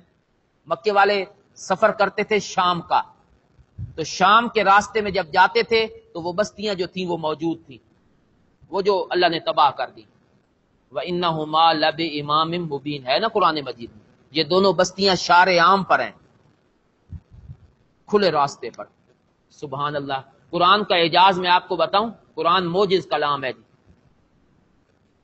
قرآن نے کہا یہ دونوں بستیاں قوم عاد اور قوم سمود کہاں ہیں جی؟ بڑی سڑک پر، شارع عام. یہ قرآن آج سے 1500 سال پہلے نازل ہوا ہے، اس وقت یہ بستیاں موجود. چونکہ قرآن نے قیامت تک اسی طرح رہنا ہے، لہذا اللہ نے ان بستیوں کو قیامت تک محفوظ کر دیا ہے. آج بھی اسی طرح موجود ہیں، کوئی تبدیلی نہیں آئی جی ان بستیوں میں. وہ گھر اسی طرح کھڑے ہیں جو قوم عاد کے گھر تھے جی، تاکہ یہ آیت سچی رہے کہ آج کوئی بندہ کہے میں دیکھنا چاہتا ہوں جی، قرآن کہتا ہے یہ عام سڑک پر ہیں، کوئی بندہ کہے میں دیکھنا چاہتا ہوں، اللہ کہتے ہیں دیکھ لو جا کر جی، اب بھی موجود ہیں جی.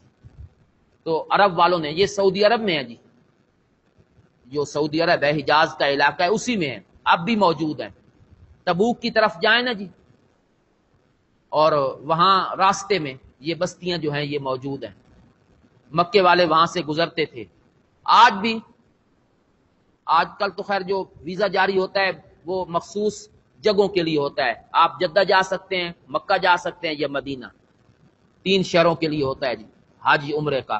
جو وزٹ ویزے ہوئے نا آزاد، وہ اگر کسی کو ملے تو وہ پورے ملک میں پھر سکتا ہے جی سعودیہ میں، تو وہ جا کے دیکھ سکتا ہے جی. ہمارے قاری صاحب، قاری اسمت اللہ صاحب، یہ 2 سال پڑھتے رہے ریاض یونیورسٹی میں، 2 سال. تو انہوں نے وہ ساری جگہ جا کے دیکھی ہوئی ہیں، تصویریں میں نے بھی دیکھی ہیں، وہ لائے تھے یہاں بنا کر جی. وہ جو قوم عاد اور قوم سمود، ان نے جس طرح گھر بنائے تھے پہاڑوں کو تراش تراش کر، وہ اسی طرح کھڑے ہیں جی، اسی طرح. انسان حیران ہوتا ہے، اس وقت نہ مشینیں تھیں، ہاتھ سے سارے کام کرتے تھے، پہاڑ تراشتے تھے. بڑی قوت والے تھے. تو اللہ کہتے ہیں وَلَقَدْ أَهْلَكْنَا مَا حَوْلَكُم مِّنَ الْقُرَىٰ، تمہارے آس پاس بستیاں ہم نے ہلاک کی. وَصَرَّفْنَا الْآيَاتِ، ہم اپنی آیات پھیر پھیر کر لاتے ہیں. لَعَلَّهُمْ يَرْجِعُونَ، تاکہ لوگ شرک سے باز آ جائیں اور توحید کی طرف میلان کریں. آگے چلیں جی. فَلَوْلَا نَصَرَهُمُ الَّذِينَ اتَّخَذُوا مِن دُونِ اللَّهِ قُرْبَانًا آلِهَةً، پھر کیوں نہیں مدد کی ان کی؟ جب ہم نے ہلاک کیا تو پھر کیوں نہیں مدد کی ان لوگوں کی؟ الذین، ان معبودوں نے جن کو بنا لیا تھا انہوں نے اللہ کے سوا قربانن، قربت کا ذریعہ، آلہہ، کیا بنا لیا تھا؟ الہ، جن کو الہ مانتے تھے اور کہتے تھے یہ ہمیں اللہ کے قریب کر دیتے ہیں، اللہ کے نزدیک کر دیتے ہیں، اللہ انہاں دی مڑیندہ نہیں ہے. انہوں نے کیوں نہیں مدد کی؟ مدد کیوں نہیں کی؟ ہم نے جب ہلاک کیا تو کیوں نہیں مدد کی؟ بل ضلوا عنہم، بلکہ وہ سارے ان سے گم ہو گئے. حضرت نیلوی شاہ صاحب مینا کرتے تھے ذلو کا، گھرل ہو گئے، گھرل، سب ختم. اللہ کہتے ہیں ذالک افکہم، یہ جو ان کا عقیدہ تھا نا کہ وہ ہماری مدد کرتے ہیں، یہ نرا جھوٹ. ذالک افکہم، یہ ان کے جھوٹ تھے. وما کانوا یفترون، اور یہ وہ خود گھڑتے تھے جی، کوئی دلیل موجود نہیں. اگر وہ مدد کرتے تو یہ ہلاک ہوتے جی. معلوم ہوتا ہے جب اللہ پکڑنے پہ آئے تو کوئی بچا نہیں سکتا. یہ ہے وہ آیت کا مفہوم جی. فَقُطِعَ دَابِرُ الْقَوْمِ الَّذِينَ ظَلَمُوا وَالْحَمْدُ لِلَّهِ رَبِّ الْعَالَمِينَ. اب سمجھ آئی کہ الحمدللہ کا معنی کیا ہے جی. معبود کام نہیں آتے جی. پھر یہ معبود ہونے والی صفتیں اللہ میں ہیں، کسی اور میں موجود نہیں ہے جی.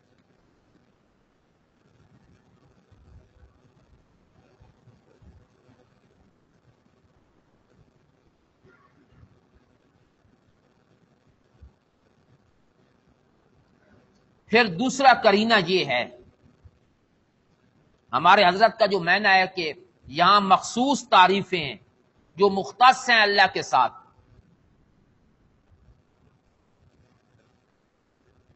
دوسرا کرینہ یہ ہے کہ اللہ نے اس جملے کو بطور حصر کے ذکر کیا ہے جی. وَلَهُ الْحَمْدُ فِي الْأُولَى وَالْآخِرَةِ، سورۃ قصص. اللہ ہی کے لیے تعریفیں ہیں دنیا میں اور آخرت میں. اللہ ہی کے لیے ہیں، کسی اور کے لیے نہیں. یہ جو لہو مقدم ہے فائدہ اثر کا دے رہا ہے جی. اللہ ہی کے لیے ہیں. تو اللہ ہی کے لیے جو ہیں یہ مخصوص صفتیں ہیں نا، ساری تو نہیں. باقی تعریفیں تو اوروں کی بھی ہوتی ہیں. یہاں حصر ہے جی. وَلَهُ الْحَمْدُ فِي الْأُولَى وَالْآخِرَةِ. پھر ایک جگہ پہ اللہ کہتے ہیں وَلَهُ الْحَمْدُ فِي السَّمَاوَاتِ وَالْأَرْضِ، سورہ روم. اسی کے لیے تعریفیں ہیں آسمان میں اور زمین میں، کسی اور کے لیے نہیں. کون سی تعریفیں جی؟ الوہیت والی صفتیں. فَلِلَّهِ الْحَمْدُ، اللہ ہی کے لیے حمد ہے، سورہ جاسیہ. یہ کرینے ہیں جی جس میں اللہ نے حصر والا معنی پیدا کیا ہے. اور حصر تب بنتا ہے جب مخصوص صفتیں مراد ہوں جی. مخصوص جو خاص صفتیں ہیں، الوہیت والی صفتیں، وہ اللہ ہی کی ذات کے ساتھ مختص ہیں. تو یہ تو ہو گیا جی الف لام کا معنی. حمد زبان سے تعریفی کلمات کو کہتے ہیں جو زبان سے ادا ہوتے ہیں جی. حمد جو کسی ذات کے بارے میں تعریفی کلمات انسان زبان سے کہتا ہے اس کو حمد کہتے ہیں. تو اللہ کی ذات کے لیے حمد، تعریفیں، مخصوص صفات، عالم الغیب ہونا، متصرف الامور ہونا، یہ جو ہم اللہ کی ذات کے بارے میں کہہ رہے ہیں نا، یہ اللہ کی حمد ہو رہی ہے، اس کی ہم تعریف کر رہے ہیں. یہ جملہ الحمدللہ یہ دیکھنے میں تو خبر ہے، ایک خبر دی جا رہی ہے الحمدللہ، تعریفیں اللہ کے لیے ہیں. حقیقت میں یہ انشاء ہے. ہم کہہ رہے ہیں کہ یا اللہ ہم تیری تعریف کر رہے ہیں. یہ خبر نہیں دے رہے کہ تعریفیں اللہ کے لیے ہیں، خبر کے ساتھ ساتھ اپنے عقیدے کا بھی اظہار کر رہے ہیں کہ یا اللہ ہم یہ صفتیں صرف تیری ذات میں مانتے ہیں، کسی اور میں یہ الحمد یہ دیکھنے میں خبر ہے لیکن مانن انشاء ہے، اپنی کلام ہے جو انسان کرنا چاہتا ہے۔ للہ میں جو لام ہے اختصاص کے لیے ہے جی، اللہ ہی کے لیے، یہ مختص ہیں اللہ کے لیے، خاص ہیں اللہ کے لیے۔ آگے اللہ نے اپنی ایک صفت ذکر کی ہے جی، رب، اور اس کو اضافت کے ساتھ استعمال کیا العالمین۔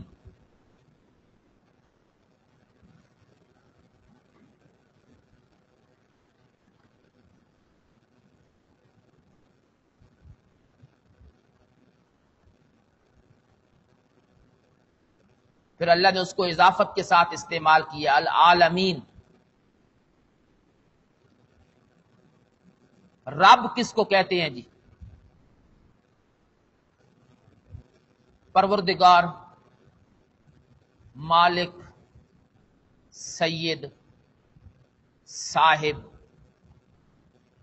یہ رب کے معنی ہیں جی۔ پالنے والا، مالک،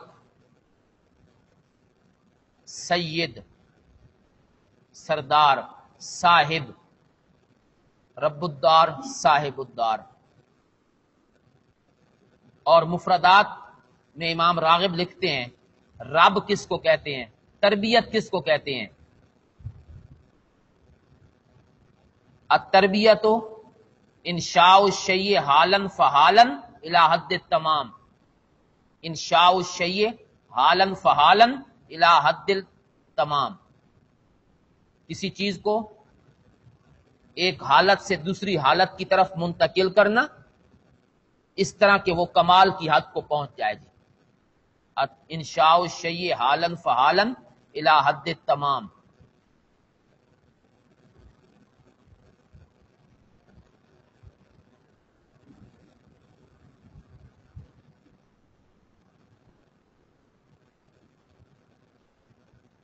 حالا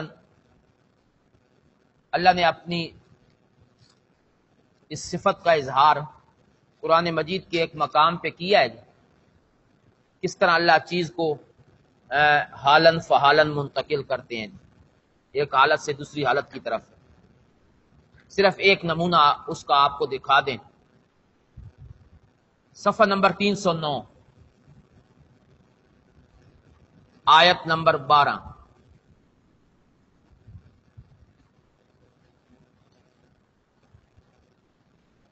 309 صفحہ نمبر اور آیت نمبر 12 جی۔ وَلَقَدْ خَلَقْنَا الْإِنسَانَ مِنْ سُلَالَةٍ مِّن طِين، ہم نے پیدا کیا انسان کو من سلالتن، ایک نچوڑ سے، من طین جو مٹی سے تھا، مٹی کے نچوڑ سے ہم نے انسان کو بنایا۔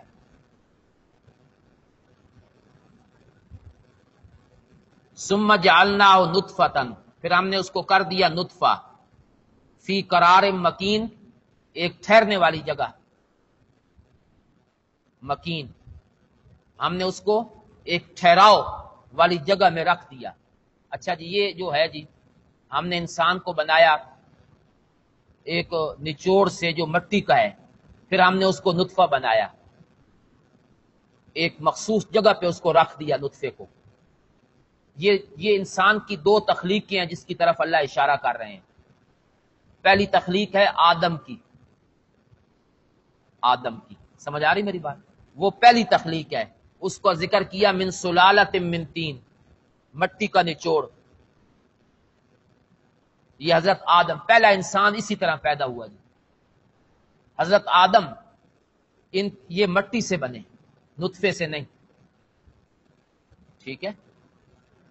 مٹی بھی پوری روئے زمین نہیں، یہ ساری یہاں کے متفرق جگہوں سے اللہ نے مٹی اٹھوائی فرشتوں کے ذریعے، مختلف زمین کے ٹکڑوں سے مٹی اٹھا کے لاؤ جی، یہ سلالہ ہے، نچوڑ،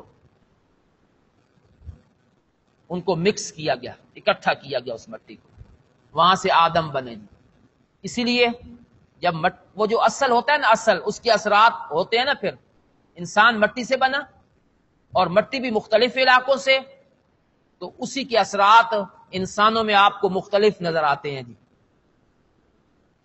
کوئی مٹی ہوتی ہے نرم ہے، تو کچھ انسان بھی کیا ہیں جی، کچھ مٹی ہوتی ہے سخت پہاڑی مٹی، تو جس میں زیادہ لگ گئی نا وہ پہاڑی تو اس کا مزاج سخت، بات بات پہ بھڑک اٹھتے ہیں، چھوٹی چھوٹی بات پہ غصہ، تو وہ تیزی آ گئی مزاج میں۔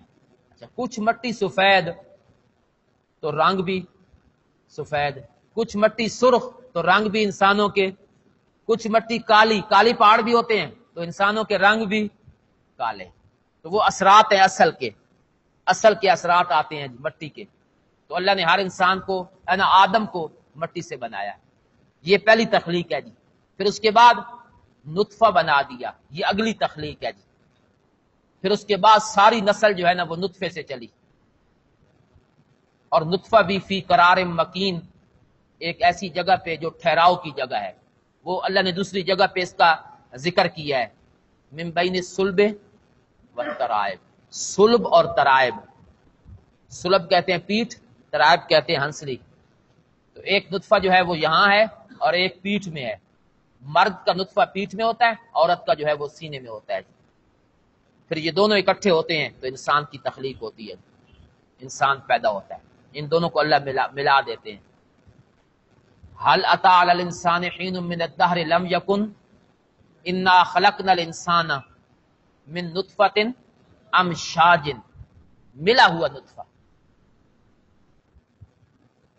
ایک معنی جی اس آیت کا۔ دوسرا معنی سنیں جی، ہم نے انسان کو مٹی سے بنایا اور مٹی بھی چنی ہوئی، یہ ہر انسان کی تخلیق کی طرف اشارہ ہے، ہر انسان کی تخلیق میں دو چیزیں شامل ہیں، ہر انسان کی تخلیق میں مٹی بھی ہے، نطفہ بھی ہے۔ مٹی اصل ہے، کیسے اصل ہے جی؟ جتنی بھی غذائیں ملتی ہیں کہاں سے ملتی ہیں؟ مٹی سے۔ گندم کہاں سے پیدا ہوتی ہے؟ چنے، دال جو طالب علم کھاتے ہیں یہ بھی مٹی سے، یہیں سے اگتی ہے نا۔ اچھا، پھل مٹی سے، یہ سب اصل ہے جی، مٹی سے، یہیں سے بنی۔ پھر وہ انسان جب کھاتا ہے تو وہ مٹی غذا بنتی ہے نا معدے میں، تو اصل غذا جو ہے وہ خون بن جاتا ہے، اور خون سے پھر کیا بنتا ہے؟ نطفہ، خون کا نچوڑ نطفہ ہے۔ تو ابتدا مٹی سے ہوئی، پہلی ابتدا، پھر اس کے بعد آگے جو تخلیق انسانی شروع ہونے لگی تو پھر اللہ نے دوسرا اصل وہ نطفہ ہے من نطفہ۔ اچھا، دونوں اصل اللہ نے ذکر کر کے بندوں کو ایک بات سمجھائی ہے، تیری جو ابتدائی اصل ہے وہ مٹی ہے، دوسرا اصل تیرا نطفہ ہے، تو غرور کس بات پہ کرتا ہے؟ تکبر کس بات پہ ہے؟ میں ذرا مٹی کو دیکھ کتنی ذلیل ہے، تیرے پاؤں کے نیچے ہے، تو لتاڑ رہا ہے اس کو، کبھی اس کے اندر ہل چلاتا ہے، ادھر ادھر کر دیتا ہے، بولتی نہیں، عاجزی ہے۔ دوسری ابتدا وہ نطفہ ہے، گندا پانی کپڑے پہ لگ جائے کپڑا پلید، جسم سے نکلے تو جسم پلید۔ ان دو ابتداؤں اور ان دو بنیادوں پر ہم نے انسان بنایا، اور پھر ہمارا انکار کرتا ہے اور اللہ کی توحید کا انکار کرتا ہے۔ پھر اپنی اصل پہ غور کر دی۔ ثم جعلنا نطفۃ فی قرار مکین ثم خلقنا النطفۃ علقہ، پھر ہم نے نطفے کو بنایا علقہ، لوتھڑا، فخلقنا العلقۃ مضغہ، پھر ہم نے اس لوتھڑے پر مضغہ گوشت کا ٹکڑا، فخلقنا المضغۃ عظاما، ہم نے اس مضغہ اور گوشت کے ٹکڑے پر چڑھا دی ہڈی، فکسونا العظام لحما، ہڈی پر چڑھا دیا گوشت، ثم انشأناه خلقا آخر، یہ پہلے کام جو ہوئے نا، رفتہ رفتہ ہوئے نا، رب اسی کو کہتے ہیں جو ایستا ایستا کام کرے۔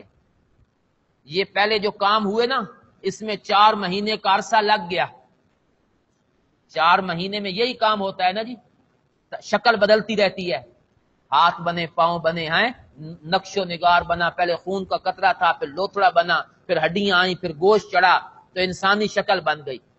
ثم انشأناه خلقا آخر، پھر ہم نے اس کو ایک نئی تخلیق عطا کی، 4 مہینے کے بعد ایک نئی تخلیق۔ یہ کون سی نئی تخلیق ہے جی؟ 4 مہینے کے بعد کیا ہوتا ہے؟ اللہ کیا ڈالتے ہیں بچے؟ زندہ ہو گیا جی، پہلے مردہ تھا اب زندہ ہو گیا، نئی تخلیق، ایک نئی پیدائش بالکل مختلف۔ آنکھوں میں روشنی آ گئی، کان میں سننے کی طاقت آ گئی، ہاتھ میں پکڑنے کی طاقت آ گئی، پاؤں میں چلنے کی طاقت آ گئی۔ چل تو نہیں سکتا اندر لیکن طاقت اللہ دیتے رہتے ہیں۔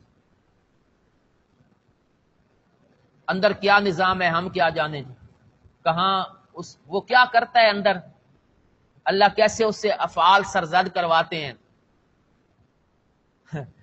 ایک مناظرہ ہوا تھا، اس میں بات یہ تھی کہ حضرت عیسیٰ علیہ السلام زندہ ہیں یا فوت ہو چکے ہیں۔ اس مسئلے پر اہل سنت کا عقیدہ یہ ہے کہ زندہ ہیں اور چوتھے آسمان پہ موجود ہیں اور قیامت کے قریب دنیا میں آئیں گے۔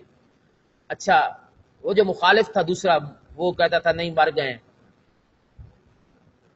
تو اس نے ایک اعتراض کیا اہل سنت کے عالم پر کہ اگر حضرت عیسیٰ زندہ ہیں چوتھے آسمان پر تو کھاتے پیتے کیا ہیں، اور وہاں بیت الخلاء اور قضائے حاجت کہاں کرتے ہیں جی؟ یہ عقلی چیز اس نے پیش کی، کھاتے پیتے کیا ہیں، قضائے حاجت کہاں کرتے ہیں، وہ جاتا کہاں ہے ان کا فضلہ وغیرہ، اور یہ لہذا عقل نہیں مانتا۔ تو وہ جو اہل سنت کے عالم تھے، اللہ نے ان کے دل میں بات ڈالی، انہوں نے کہا حضرت آپ 4 مہینوں کے بعد جب ماں کے پیٹ میں زندہ ہوئے تھے اور اللہ نے روح ڈالی تھی اور آپ کو غذا بھی مل رہی تھی، اس کے بعد 4 مہینے سے لے کر 9 مہینے تک، یہ جو 5 مہینے کا عرصہ ہے، اس 5 مہینے میں آپ کہاں سے کھاتے تھے اور کہاں قضائے حاجت کیا کرتے تھے؟ جہاں آپ کرتے ہیں وہیں عیسیٰ علیہ السلام بھی کرتے ہیں۔ چپ ہو گیا جی۔ تو اللہ نمونے دکھا دیتے ہیں دنیا میں اس طرح کچھ نہ کچھ۔ تو پھر ایک اور تخلیق میں آ گئے، فتبارک اللہ احسن الخالق، برکت والی ہے وہ ذات، احسن الخالقین، کتنی خوبصورت تخلیق کرنے والی ہے۔ ثم انکم بعد ذلک لمیتون، اس کے بعد تم سب مر جاؤ گے، ثم انکم یوم القیامت تبعثون، پھر قیامت کے دن اٹھائے جاؤ گے۔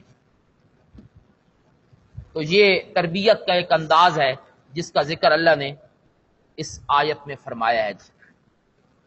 رب العالمین، وہ تمام جہانوں کا مربی ہے، تربیت کرتا ہے جی،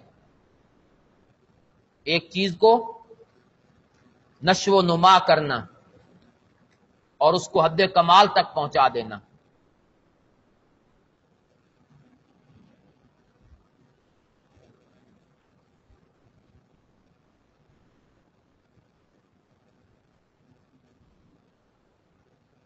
دو قسم انسان 2 چیزوں سے مرکب ہے جی، جسم اور روح۔ انسان 2 چیزوں سے مرکب ہے، جسم اور روح۔ تو تربیت کے لیے بھی ان دونوں کی تربیت ضروری ہے، دونوں کی، جسم کی بھی اور روح کی بھی۔ تو جسمانی تربیت کے لیے اللہ نے دنیا کی نعمتیں بنائیں، گندم، پھل، کھانے کی چیزیں، یہ جسمانی تربیت ہو رہی ہے جی۔ بیمار ہو جائے تو دوائیاں، طبیب، ڈاکٹر، حکیم۔ اور ایک ہے روح کی تربیت، روحانی تربیت، اس کے لیے اللہ نے کتابیں نازل کی اور انبیاء کو بھیجا، وہ اندر کی تربیت کرتے ہیں جی۔ روح انسان کی بیمار ہو نا، اس کی تربیت کرتے ہیں جی، کتب، وحی، انبیاء، اللہ کے نیک آدمی۔ تو دونوں قسم کی تربیتیں اللہ انسانوں کی کر رہے ہیں، جسمانی تربیت میں بھی کوئی کمی نہیں اور روحانی تربیت میں بھی کوئی کمی نہیں۔ تو اللہ رب ہے جی،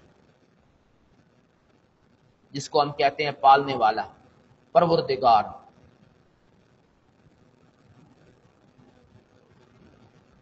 رب کا اطلاق اللہ کی ذات پہ ہوتا ہے، اضافت کے ساتھ بھی اور بغیر اضافت کے بھی۔ رب، رب العالمین، رب العالمین اضافت کے ساتھ ہے، اور مطلق رب یہ بغیر اضافت کے ہے۔ مخلوق کے لیے یہ لفظ بغیر اضافت کے استعمال نہیں ہوتا جی، اضافت کے ساتھ استعمال ہو سکتا ہے۔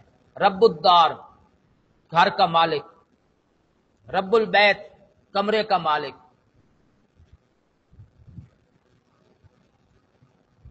ربی اضافت کے ساتھ، میرا مالک۔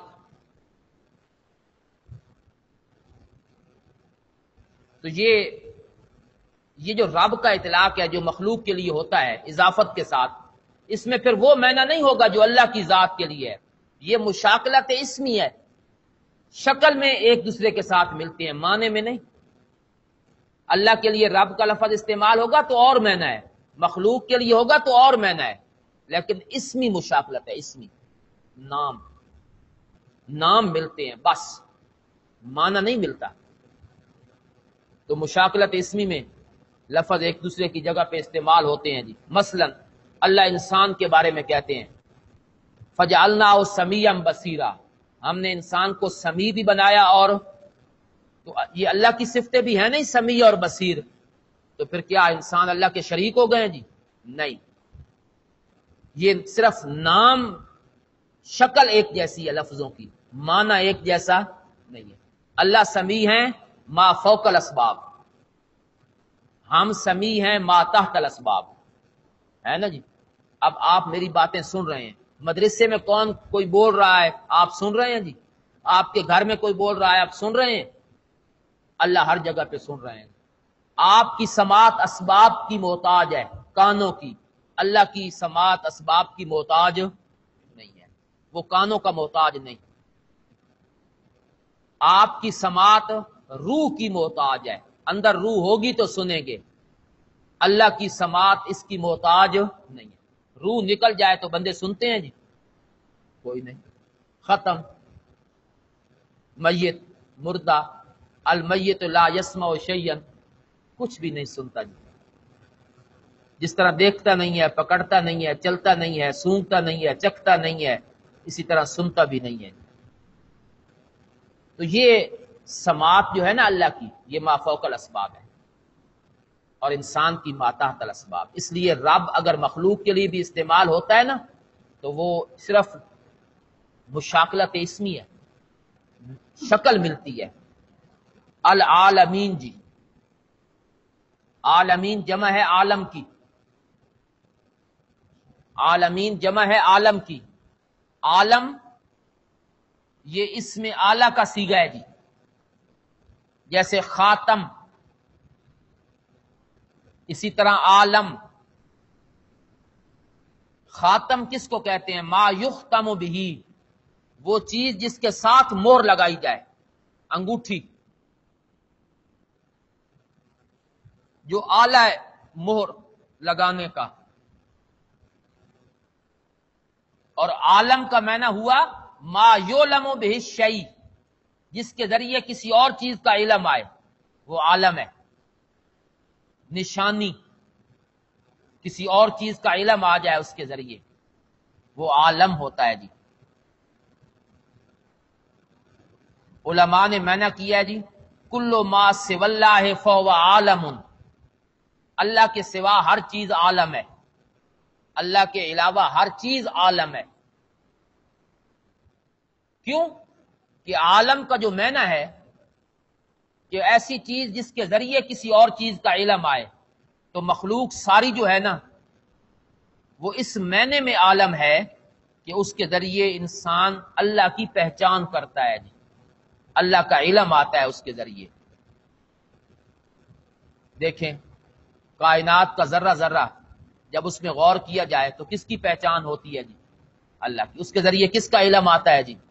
اس لیے اللہ نے کائنات کی چیزوں کو بطور دلیل کے پیش کیا، ان فی خلق السماوات والارض واختلاف اللیل ان فی ذالک لآیات، اس میں بڑی بڑی نشانیاں ہیں. وفی انفسکم افلا تبصرون، تمہاری ذات میں بھی میری قدرت کی نشانی ہے اگر تم دیکھو تو. ان لکم فی الانعام لعبرہ، چوپاؤں میں نشانی ہیں جی. تو ہر چیز میں اللہ کی قدرت کی نشانیاں موجود ہیں، اس لیے اس کو عالم کہتے ہیں. عالم، اس کے ذریعے انسان کو اللہ کا علم آتا ہے. میں نے بتایا تھا نا کہ اللہ کی ذات تو اتنی غیر محدود ہے اور اتنی مخفی ہے کہ کوئی پہنچ، لیکن صفات کے لحاظ سے اتنا ظاہر ہے کہ ہر چیز میں نظر آتا ہے. صفات ہر چیز میں نظر آتا ہے، دیکھنے والے اس کو ہر جگہ ڈھونڈ لیتے ہیں. ایک دیہاتی آدمی تھا، دیہاتی بالکل ان پڑھ، جٹ، چرواہا تھا بکریوں کا اور گائے وغیرہ اور اونٹ چراتا تھا. تو جنگل میں جا رہا تھا، کسی نے پوچھا کہ تو اپنے رب کو جانتا ہے؟ اس نے کہا بڑا جانتا ہوں. کیسے جانتے ہو؟ کہتا ہے یہ بھی کوئی پوچھنے کی بات ہے. اس نے کہا بتاؤ تو صحیح. کہتا ہے کہ میں بکریوں کا چرواہا ہوں، اونٹوں کا چرواہا ہوں.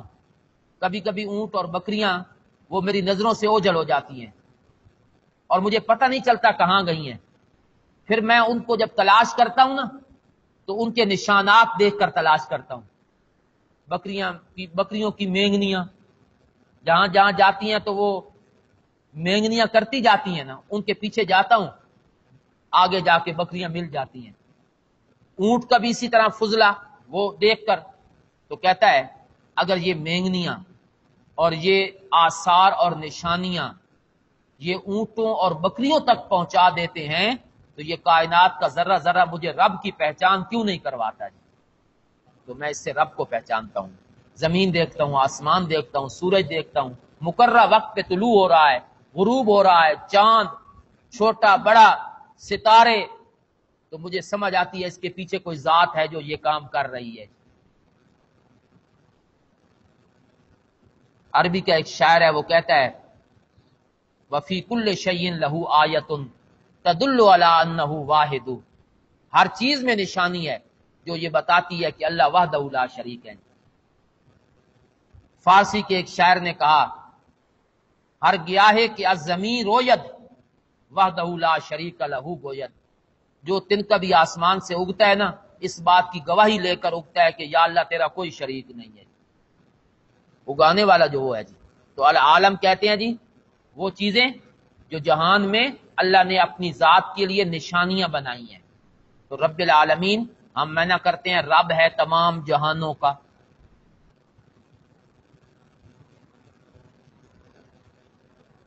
تمام جہانوں کا رب.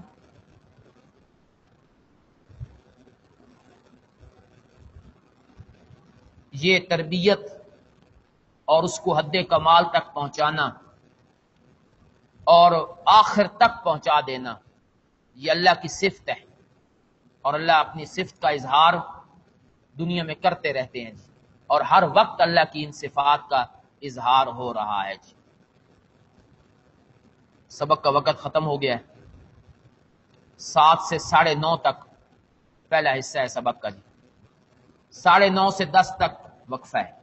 آپ حضرات اس میں تفریح کریں، کھائیں پئیں، کوئی حاجت وغیرہ پوری کریں، لیکن 10 بجے سے پہلے آپ دوبارہ یہاں موجود ہوں تاکہ اگلا حصہ جب شروع ہو اور اس کا آغاز ہو تو سارے طالب علم یہاں موجود ہوں. یہ حاضری کا رجسٹر کبھی حاضری اچھا شروع میں ہوگی، درمیان میں بھی کبھی لگے گی یا آخر میں بھی لگ سکتی ہے. اس لیے سب لڑکے جو ہیں وہ موجود رہیں. اور قلم مجھے دیں.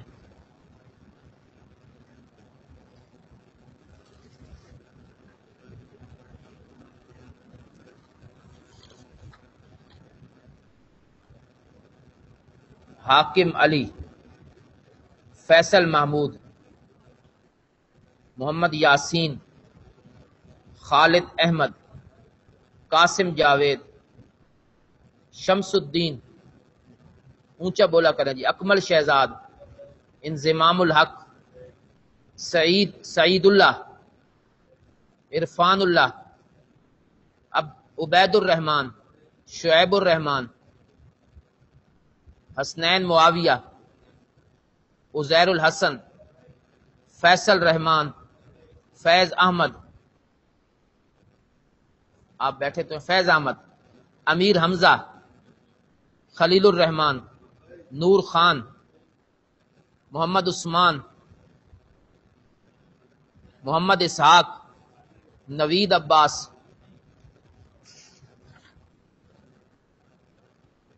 محمد عرفان، ضیاء اللہ، محمد زبیر، حسن معاویہ، صلاح الدین، محمد یوسف،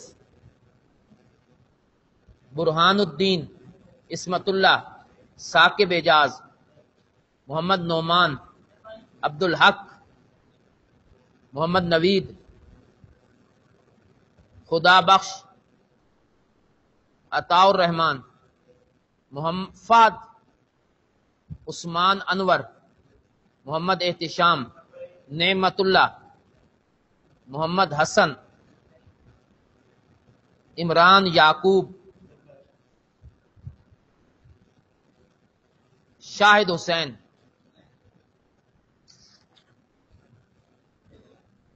علی محمد،